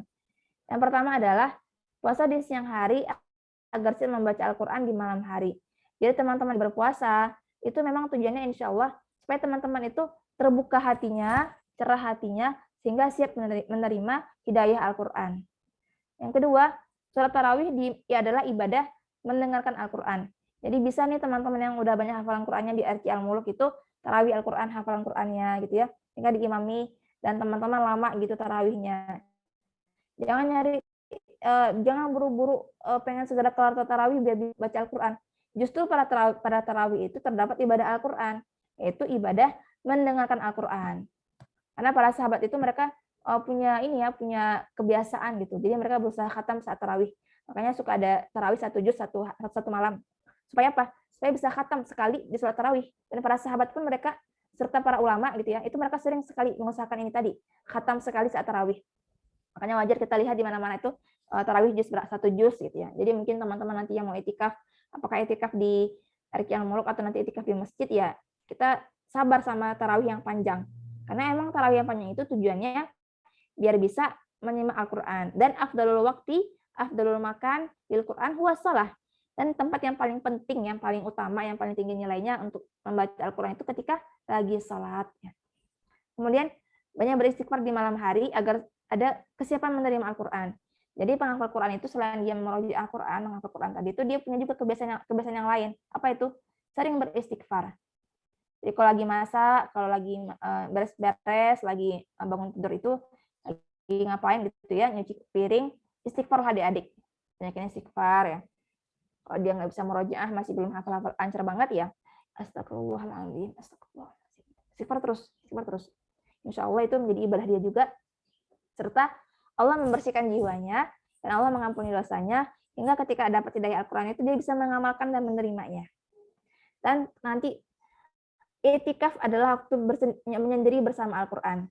Jadi nanti mungkin di RQ yang ini ada ini kali ya, pulang sebelum Lebaran kali ya. Nah, tapi nanti kalau lagi i'tikaf, jangan disia-siakan waktu bersama Al-Quran. Memang kalaupun nanti persiapan Lebaran itu usahakan di siang hari, tapi malam jas per Al-Quran. Karena Nabi, para sahabat itu ninggalin semua kesibukan ketika lagi i'tikaf supaya fokus bersama Al-Quran. Di masa inilah teman-teman bisa merojaah Al-Quran, menghafal Quran, khatam Quran, dan usahakan banyak variasinya supaya nggak bosan. Kadang-kadang kita ngaji mulu sampai capek kan. Emang itu banyak pahalanya, cuma kita jadi capek dan menjadi bosan. Sehingga hal ini perlu dihindari. Jadi teman-teman bisa sekali tasmi' Quran, sekali merojaah pada saat lagi duha, saat lagi tahajud, sekali merojaah nyimak teman kita, atau kita lagi tasmi' nyambung ayat. Itu kan banyak variasi yang teman-teman bisa lakukan. Sekali dengerin murattal buat yang lagi haid gitu ya. Karena Al-Quran adalah keberkahan terbesar di bulan Ramadan. Jadi sayang banget kalau kita nggak maksimal di bulan ini. Dan tentunya teman-teman, gimana caranya agar kita bisa mendapatkan Al-Quran dengan sempurna? Dengan cara menghadirkan hati dan pikiran saat membaca Al-Quran. Jadi innahu laisa lahu illa man lahu qalbun au alqasam'a ya.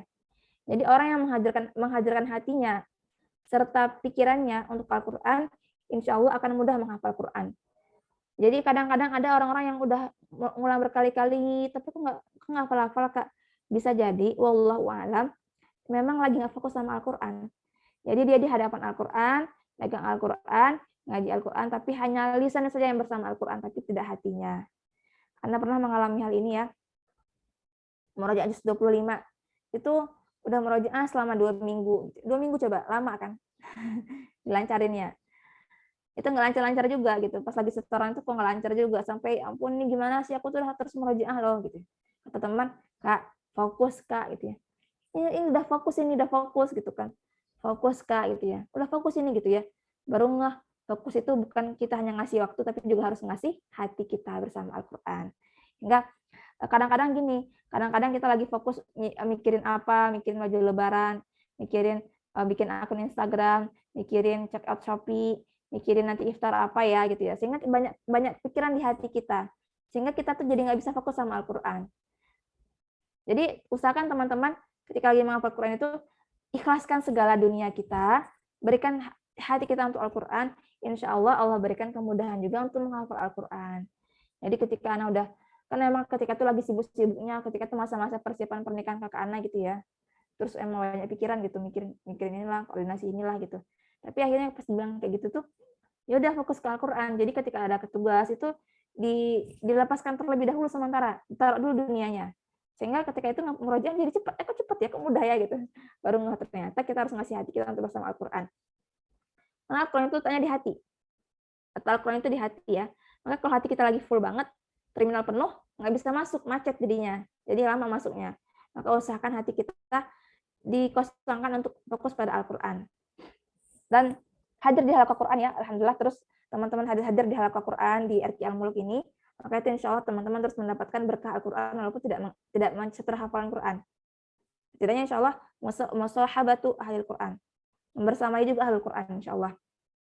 Serta tadabbur Al-Quran, merenungi dan melaksanakan apa yang disampaikan oleh Al-Quran.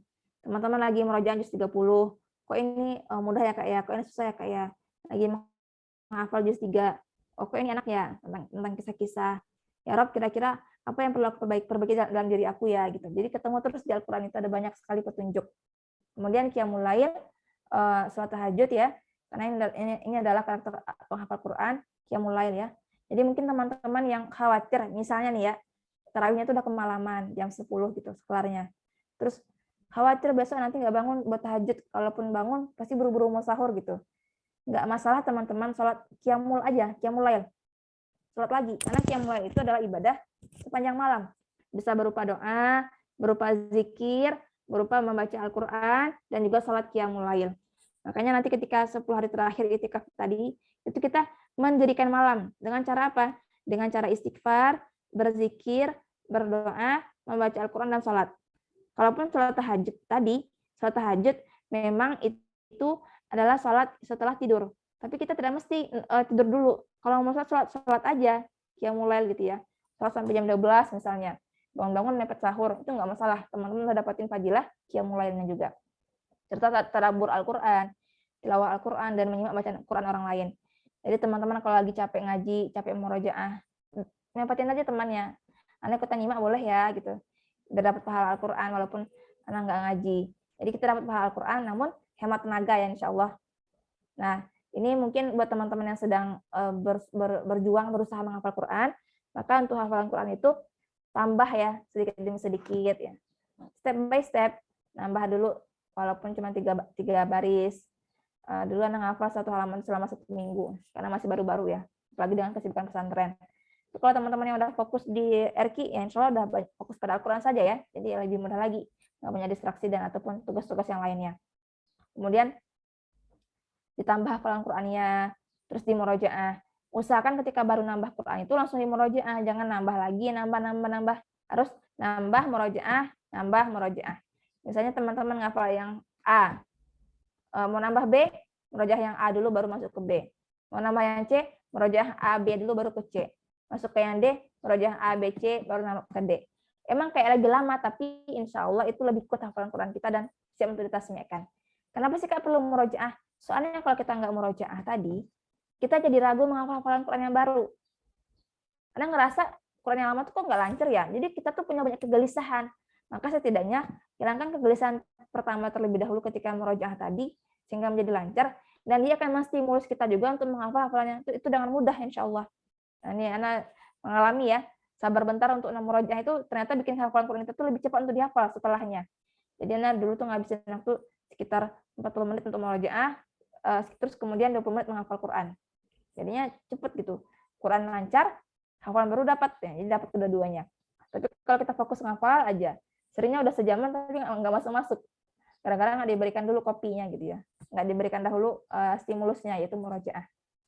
Serta tingkatkan dengan cara dihafal Quran, disetorkan, dibaca saat sholat, saat tasmi', kemudian juga diujiankan gitu ya.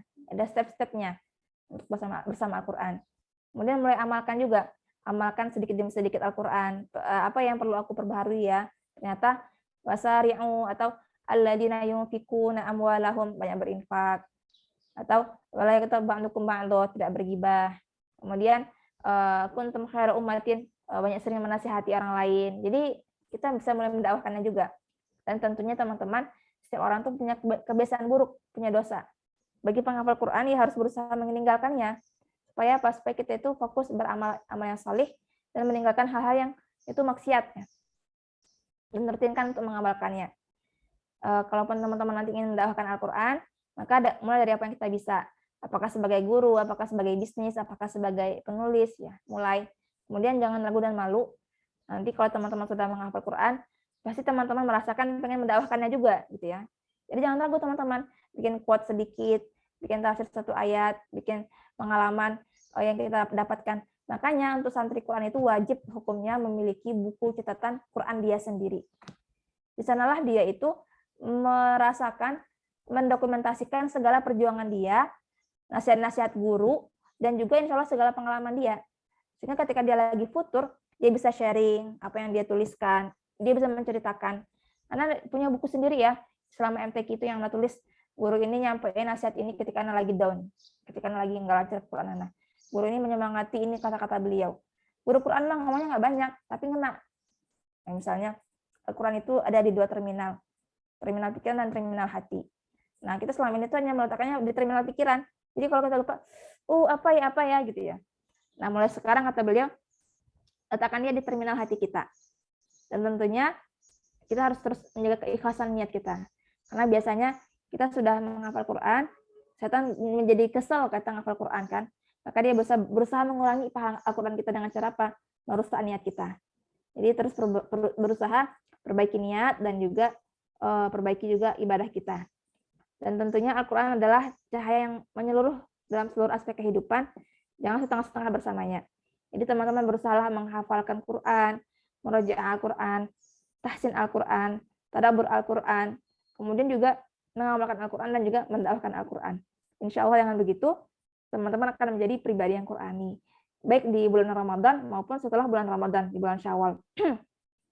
Oke, alhamdulillah, semoga teman-teman semua di sini ya, santri RQ Al-Muluk itu kembali bersemangat, bergairah, dan saling mengingatkan ya, tawasaw bil haqqi tawasaw bis sabri. Setiap teman-teman ngelihat ada teman-teman yang lagi malas, yuk kita murojaah yuk kita setoran yuk anak simak ya gitu. Karena dengan begitu insya Allah akan timbul al-ukhuwah bainakunna, akan timbul yang namanya ukhuwah di antara kalian tadi. Alhamdulillah ya Allah, sebenarnya anak itu masih baru di sini, cuma ada kakak yang nyimakin, anak jadi senang gitu ya. Dan memang cara biar kita Qurannya itu lancar, cara kan ada kesalahan pastinya tuh di harokat, ada huruf yang kurang. Jadinya insya Allah ketika bersama ustadzahnya udah lancar. Nah jadi teman-teman tips yang lagi ngafal Quran itu jangan langsung bunuh diri menghadap guru ya. Usahakan dulu teman ada yang nyimakin, sehingga insya Allah hafalannya jadi lancar ketika di hadapan guru. Barakallahu fikunna, semoga kita terus istiqomah, bersemangat, dan juga bisa memaksimalkan hari-hari terakhir bersama Ramadan di bulan ini. Syukran buat semuanya, buat Kak Meli, teman-teman juga. Afwan ada kesalahan, dan Assalamualaikum warahmatullahi wabarakatuh. Waalaikumsalam warahmatullahi wabarakatuh.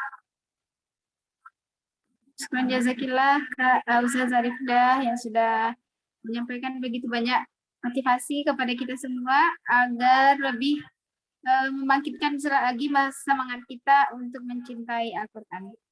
Bagaimana tadi materi yang disampaikan oleh Ustazah Rifdah, itu bahagia bersama Al-Quran. Dalam bahasa Arabnya bahagia itu as-sa'adah atau al-farhu. Bahwa yang bahagia di sini maksudnya bukan bahagia secara fisik, tapi bahagia bersama Al-Quran itu bahagia jiwa kita, karena Allah menurunkan Al-Quran itu bukan untuk menyulitkan kita, tapi untuk menyenangkan kita nanti di akhirat gitu. Kalau kita mencintai Al-Quran sebenar-benar. Ya, yang mana tadi juga disampaikan oleh Ustazah Rifdah bahwa amalan seseorang itu tergantung dari niatnya, maka kita sebagai penghafal Al-Quran, mari luruskan lagi niat kita benar-benar menghafal Al-Quran bersama Al-Quran hanya karena Allah. Nah, karena bersama Al-Quran akan ada rintangannya, akan ada ujiannya. Nah, semua itu juga pernah dialami oleh semua penghafal Al-Quran. Jadi yang baru-baru menghafal Al-Quran, yang baru ikut kemar ini, yang merasa pusing, stres, pesimis gitu ya, yang hafalannya kurang cepat mungkin, atau hafalannya yang kurang menghafalnya masih lambat. Nah, itu sebenarnya hanya garis start kita saja yang berbeda, kata Ustazah tadi. Nah, tapi disitulah Allah uji kita agar kita lebih diuji lagi seberapa sabar kita bersama Al-Quran. Akhwat tetap semangat ya. Boleh open open mic lagi, Akhwat. Nah, baik Ustazah, mungkin kalau kita buka pertanyaan masih bisa, Zah? Iya, bisa. Silakan. Karena belum zuhur kan ya kalau di Indonesia? Di Padang belum kan ya? Belum. Ya, alhamdulillah.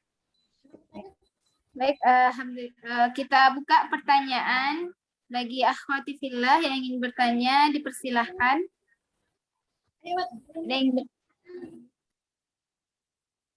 Maju aja agak ke depan ya, yang santri.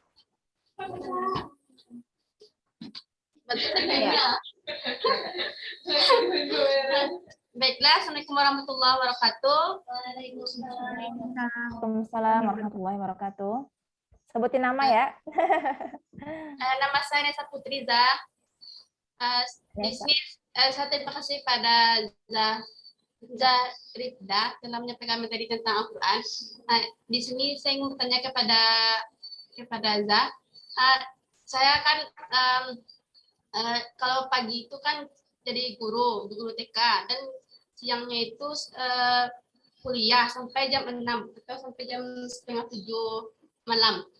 Di sini saya ingin bertanya kepada Zah, bagaimanakah tips-tips kita ketika kita jam-jam sibuk itu kita terus bersama Al-Quran.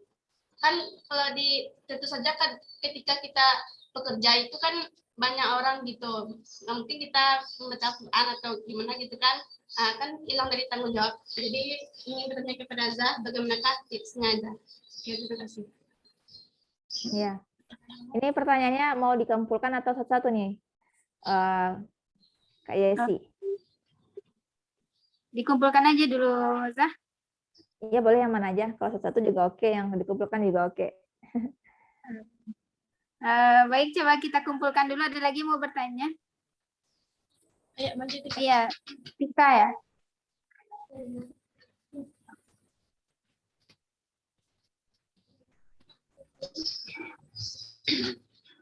Bismillahirrahmanirrahim. Assalamualaikum warahmatullahi wabarakatuh. Waalaikumsalam warahmatullahi wabarakatuh. Sebelumnya, Zah sama anak Tika. Di sini saya mau bertanya. Jadi gini, Zah. Misalnya di keluarga kita tuh kan banyak tuh keluarga, ada ayah, ibu, kakak, abang. Tapi misalnya kita nggak terlalu dekat gitu lah sama Al-Quran kan. Tapi hidup kita tuh emang kayak mulus aja, lancar, apapun yang mau ada kayak gitu, uang ada banyak kayak gitu. Itu bagaimana menurut Ustazah? Itu sih, apakah nggak berkah apa gimana?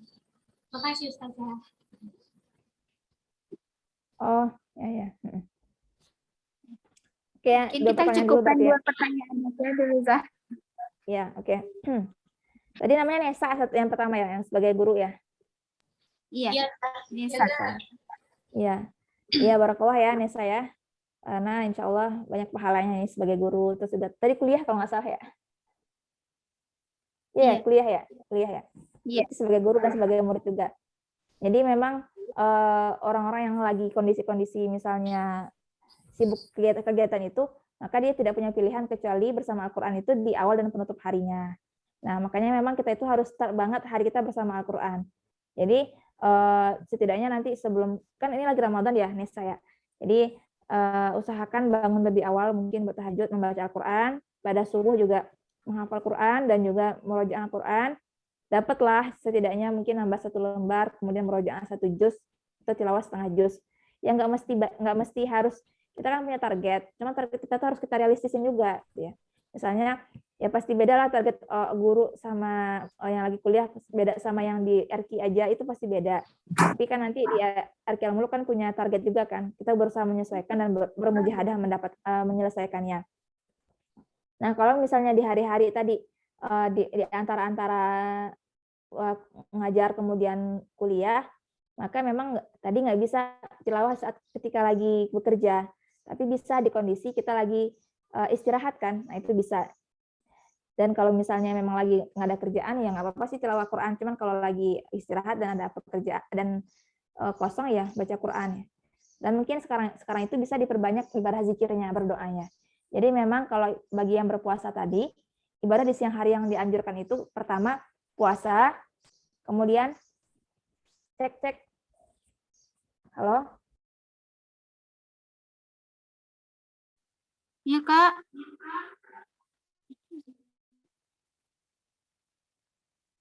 Terputus. Matian, Tuti. Jaringan enak, kerjanya kayak enak. Jaringan Kak Aidah ya, Kak.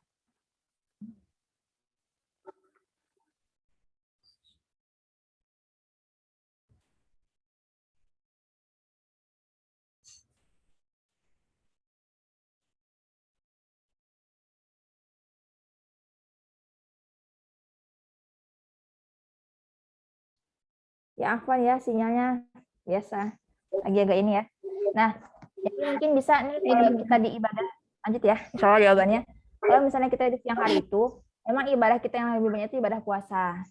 Jadi ibadah puasa itu tadi, maka mungkin banyakin saja doanya, zikirnya, kemudian ketika lagi masa-masa ketika lagi sholat, maksudnya udah masuk jam sholat itu bisa baca Quran juga. Jadi kita nggak mesti non-stop baca Quran, nggak mesti, tapi kita mengetahui kalau lagi kita ngajar, maka ibadah wajib kita itu adalah mengajar ya. Itu kita kalau kita mengerjakan ibadah yang wajib, kita berpahala juga. Lagi kuliah kan thalabul ilmi, maka itu adalah ibadah yang wajib juga kita lakukan, bukan membaca Al-Quran, maka ya itu diutamakan juga. Ala kulihal, karena nanti Nesa mengetahui nggak sekolong teman-teman yang lain punya amanah di siang hari ngajar sama kuliah, maka mungkin Nesa harus lebih banyak bermujahadahnya di malam hari sama di pagi hari yang bersama Al-Quran. Dengan begitu insya Allah Nesa kan merasa bersyukur walaupun di siang harinya itu mengajar, belajar itu kan dapat pahala juga ya. Itu kondisi kita khairukum man ta'allama Al-Quran alamah gitu ya, atau khairukum yang mengajarkan dan juga yang terus belajar. Insya Allah itu akan dapat banyak pahala yang berlipat juga. Jadi kita ya Rob, walaupun aku di siang hari sibuk, jadi aku berusaha maksimal lagi di malam hari. Kadang-kadang juga, karena itu kalau lagi full di siang hari ya, usahakan memang sebelum tidur. Kemudian setidaknya nih waktu yang kosong, kalau lagi di hari-hari biasa, bainal maghrib wal isya itu lil Quran, khas lil Quran. Jadi ketika kita lagi maghrib, kalau lagi nggak batal, kita Quran terus sampai menjelang isya. Begitupun teman-teman sebenarnya, kan nanti iftar tuh sebenarnya kalau teman-teman mencukupkan makan sedikit, kemudian antara maghrib sama isya kalau belum terlalu lapar, itu bisa dimurojaah. Karena kadang-kadang orang itu lalai di antara dua waktu ini, maghrib sama isya. Maghrib sampai isya itu makan terus, habis makan ngobrol terus sampai udah tarawih, isya tarawih, habis itu capek, tiduran. Padahal sebenarnya kalau kita bisa efektif makannya, nggak lama-lama, makan yang cukup lah, yang mengenyangkan dan nggak terlalu banyak, itu teman-teman bisa lebih bersegera beribadah. Cuman kita karena gara pas lagi maghrib makan, kadang kita sama nambah ada bonus ngobrolnya, ketawa-ketawanya, jadinya malah ini ya, malah ada waktu yang hilang.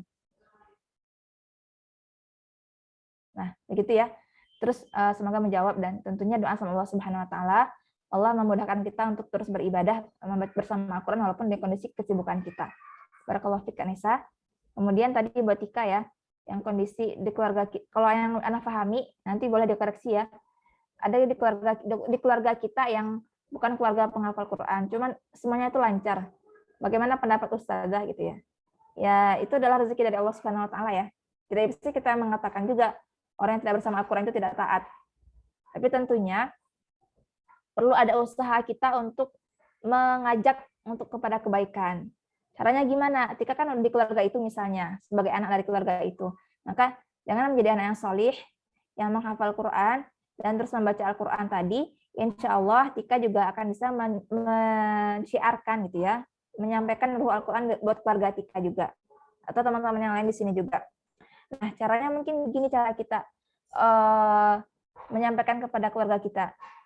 Minta kita seperti tidak langsung ya.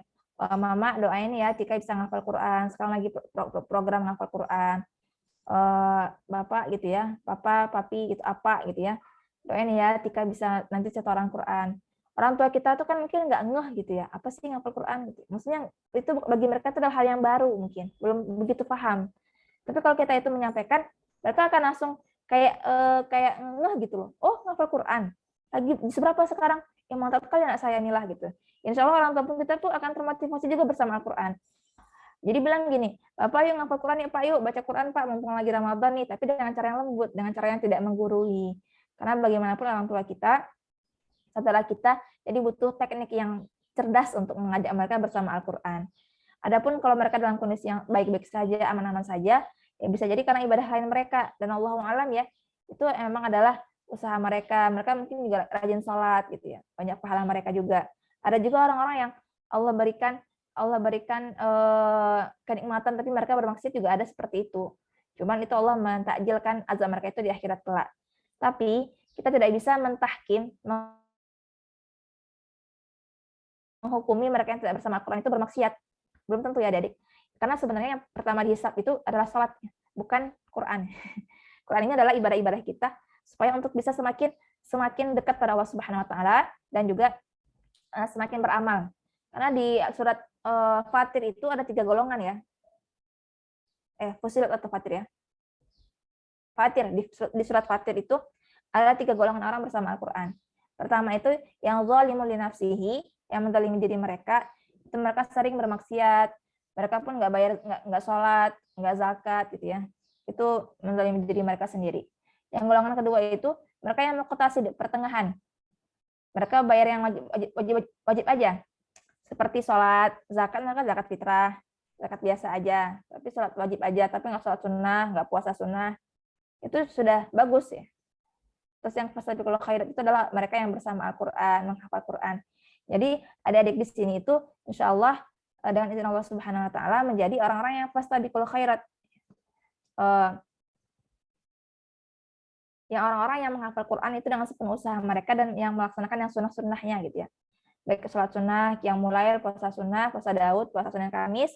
Dan orang-orang yang belum menghafal Quran tadi, kitalah yang bisa menyerukan mereka untuk bersama Al-Quran. Setidaknya usahakan dulu ngaji Quran. Ayah ngaji bareng-bareng yuk.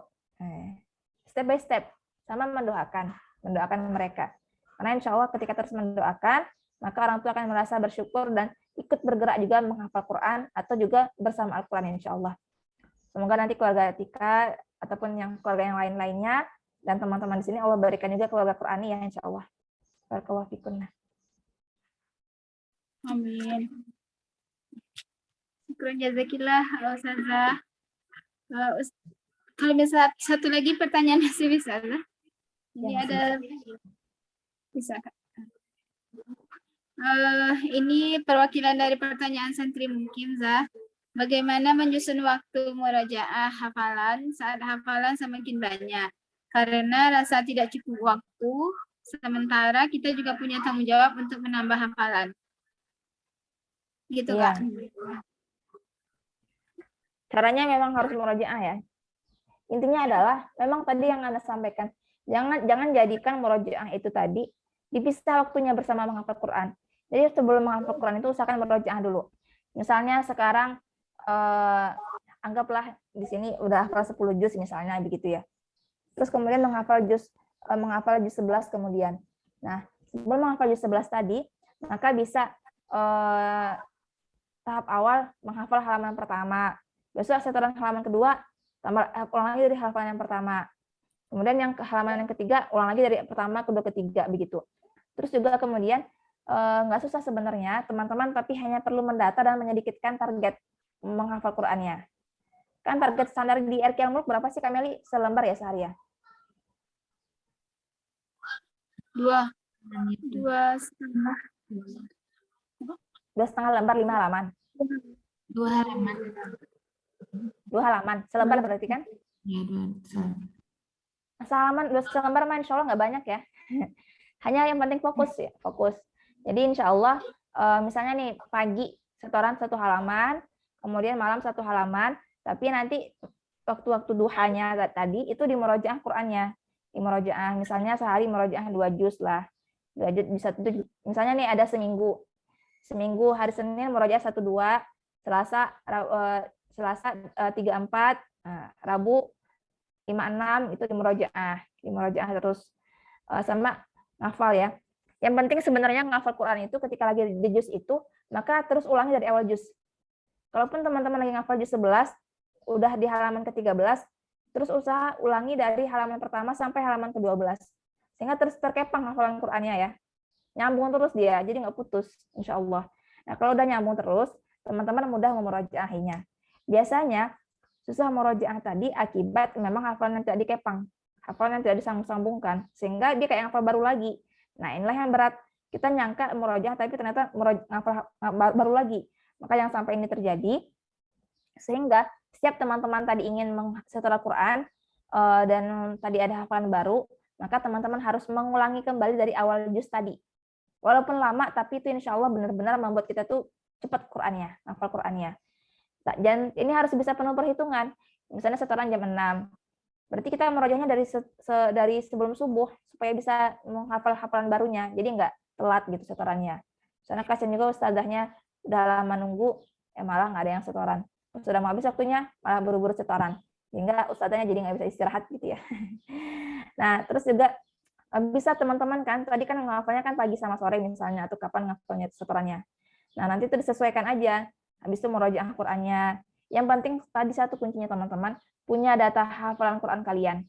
Punya hafalan Quran yang sudah dihafal, berapa yang agak lancar, berapa yang belum lancar, berapa yang mau diiniin, berapa yang mau disetorkan, juz berapa. Kadang-kadang pusing kan? Tapi biasanya memang yang paling mengetahui kondisi Qur'annya itu adalah teman-teman sendiri. Jadi kadang anak kasih tips, jarang juga digunakan sama orang lain, karena itu mungkin nggak sesuai sama kalian. Yang penting adalah teman-teman tadi yang bilang, setiap orang itu punya safar dia bersama Al-Quran, maka dia perlu berusaha juga untuk terus mendalami Quran dia, bersabar, dan dia mendata, aku kayaknya nanti mau ujian deh, ya udah sekarang aku lagi murojaah juz ini sama juz ini. Yang penting jangan gelisah pada juz lain. Misalnya lagi fokus ngafal juz 3, jangan mikirin juz 1. Ikhlaskan juz 1-nya terlebih dahulu ya, biar nggak nyamper baca hafalan Qur'annya. Jadi ketika tenang, juz 3 setorin. Nah, setelah selesai juz 3 nanti murojaah juz 1 2 3. Karena biasanya untuk hafalan Quran yang baru itu ketika murojaahnya sudah setoran, sering diulangi kembali di malam harinya. Jadi lagi ngafal, hari ini setoran juz 20 berapa misalnya gitu ya. Di malam harinya murojaah lagi sebelum tidur supaya penguat lagi. Jadi memang orang menghafal Quran itu dia harus punya banyak sekali waktu bersama Al-Quran yang itu di luar target RQ-nya gitu. Sehingga dia bisa mencapai target dan hafalan Quran itu menjadi lancar. Dan memang intinya kalau teman-teman sudah lancar Qurannya ketika lagi setoran, itu akan membuat teman-teman bersemangat juga menambah Qurannya. Karena kadang nggak lancar, kita udah males. Padahal nggak lancarnya akibat kurang murojaah. Nah, jadi seringnya mendalimi diri sendiri adalah kita sendiri. Jadi begitu ya.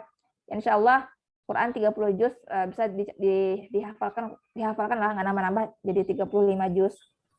Nggak nambah juga menjadi 40 juz gitu. Dia terus 30 juz. Kita doang yang kadang nggak nambah semangatnya. Tapi sih tadi, pokoknya tips harus murojaah sebelum menghafal itu harus dicoba. Insya Allah teman-teman akan ngerasa senang setelah dicoba tadi, walaupun agak lebih lama. Jadi yang lagi ngafal juz 6, ketika ngafal halaman ke-14, ulang lagi dari halaman pertama murojaahnya. Sehingga dia nyambung, terus terkepang Qur'annya ya. Dan setelah tadi fokus murojaah ngafal Quran, teman-teman juga lebih siap lagi untuk murojaah insya Allah. Maka gunakan waktu duha kalian itu buat murojaah, zuhur mungkin tilawah Quran, kemudian pada asar itu udah lebih fresh lagi murojaah Quran lagi. Kemudian di malam hari untuk tilawah Al-Quran lagi, sama tilawah buat persiapan hafalan Quran besok. Insya Allah di RQ Al-Mulk sudah ada ini ya, jadwal harian kan. Nah itu digunakan, sama mungkin teman-teman bersabar kalaupun nanti beda sama teman-teman yang lain. Misalnya teman yang lain itu dia lagi fokus sini, kok aku malah di sini ya? Ya nggak apa-apa, kan masing-masing punya jurnal masing-masing. Yang penting adalah teman-teman bisa tenang menjalaninya dan bersabar. Karena memang pasti setiap penghafal Quran itu dia mengalami fase ini belum lancar, ini nggak lancar, ini ya, semua pasti dihadapi. Intinya sabar ya. Sama doa sama Allah Subhanahu wa taala semoga dimudahkan dan sabar murojaah yang nggak lancar, sabar murojaah yang sudah lancar, sabar menambah hafalan Quran yang baru. Nah, kenapa? Innama yuwaffas sabirun ajrahum bighairi hisab. Orang sabar itu pahalanya itu tanpa batas. Dan insya Allah teman-teman semua itu akan terbayarkan ketika teman-teman setelah Allah berikan kenikmatan Al-Quran. Anda sendiri juga apakah sudah kelar bersama Al-Qurannya? Belum ya? Terus murojaah Quran, terus juga menghafal Quran, walaupun sudah khatam Quran. Begitupun Ustadz Abdul Aziz, sedianya pasti masih murojaah Quran juga. Karena kalau nggak dimurojaah, hilang lagi dia. Ya, kita nggak pengen dong kehilangan Al-Quran. Jadi murojaah lagi. Jadi semua orang yang sudah khatam Quran, apakah mereka sudah keluar menghafal Quran? Enggak. Mereka pasti terus murojaah Quran juga, sama seperti teman-teman di sini. Bedanya, teman-teman mungkin tantangan di awalnya ada hafalan barunya, ada hafalan yang belum lancarnya. Tapi it's okay. Stay fokus dan gratitude Allah ya, bersyukur kepada Allah Subhanahu wa taala. Alhamdulillah sudah hafal 3 juz, sekarang aku murojaah juz 1 juz 2. Alhamdulillah sudah 4 juz, sekarang aku murojaah 1 sampai 3. Alhamdulillah sudah 10 juz. Jadi teman-teman bersemangat gitu ya. Alhamdulillah sudah segini juz, sekarang aku murojaahnya itu jadi lebih banyak. Jangan tertekan, wah makin banyak nih, jadi susah murojaahnya nih gitu. Enggak ya, tapi bersyukur. Alhamdulillah. Semoga menjawab ya Kak Yesi. Syukran jazakillah khair Ustazah. Alhamdulillah insya Allah bisa dipraktekkan ya akhwat. Insya Allah. Mungkin ya. Semakin banyak hafalannya, semakin banyak juga kesabarannya untuk mengulang dari awal ya. Ulang bacaannya. Juga begitu juga untuk santri camp ya. Walaupun nanti udah selesai camp tahfiz, bukan berarti selesai juga menghafal Qur'annya gitu ya. Tetap terus menghafal Quran walaupun tidak di sini, menghafal Quran di rumah tetap lanjutkan. Baik, alhamdulillah setelah dengan selesainya sesi pertanyaan tadi, karena di sini juga sudah azan, kita cukupkan materi motivasi bahagia bersama Quran yang disampaikan oleh Ustazah Izarifdah. Sekali lagi kami ucapkan terima kasih banyak kepada Ustazah. Semoga Allah mudahkan selalu urusan Ustazah. Amin. Ya. Baik, untuk selanjutnya mungkin kita perlu dokumentasi sebentar, Ustazah. Minta tolong kepada Ustazah Meli untuk men-screenshot. Akan mungkin bisa lebih ke depan lagi yang santri. Kita mau screenshot.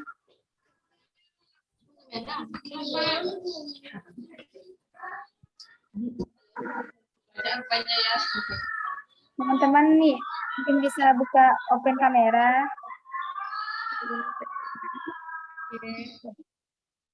Takbir.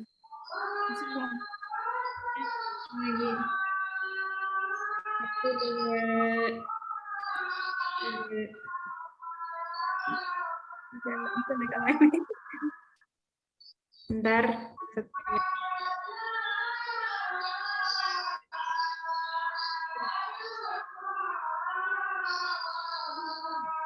Masya Allah ya.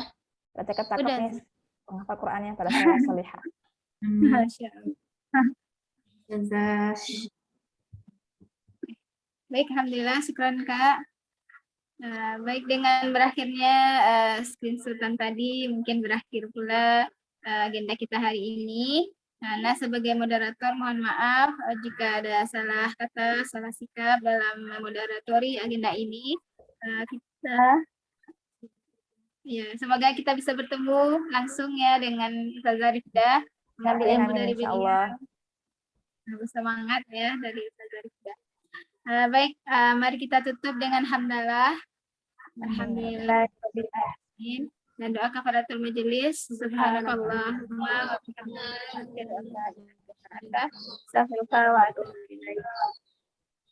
Assalamualaikum warahmatullahi wabarakatuh.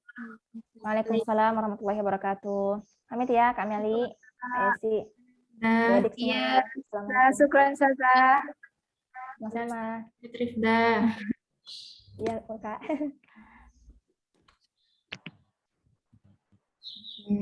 Ditutup lagi ya link Zoom-nya. Barakallahu fiik. Ustazah Meli. Sama-sama. Semangat selalu untuk menghafal Quran ya, Insya Allah. Semangat. Banyak ilmu dari Ustazah Rindah tadi, semoga bisa diterapkan. Besok di penutupan Zaleli. Amin. Ayo, Waktunya sholat lagi. Ya Kak. Assalamualaikum. Waalaikumsalam warahmatullahi wabarakatuh.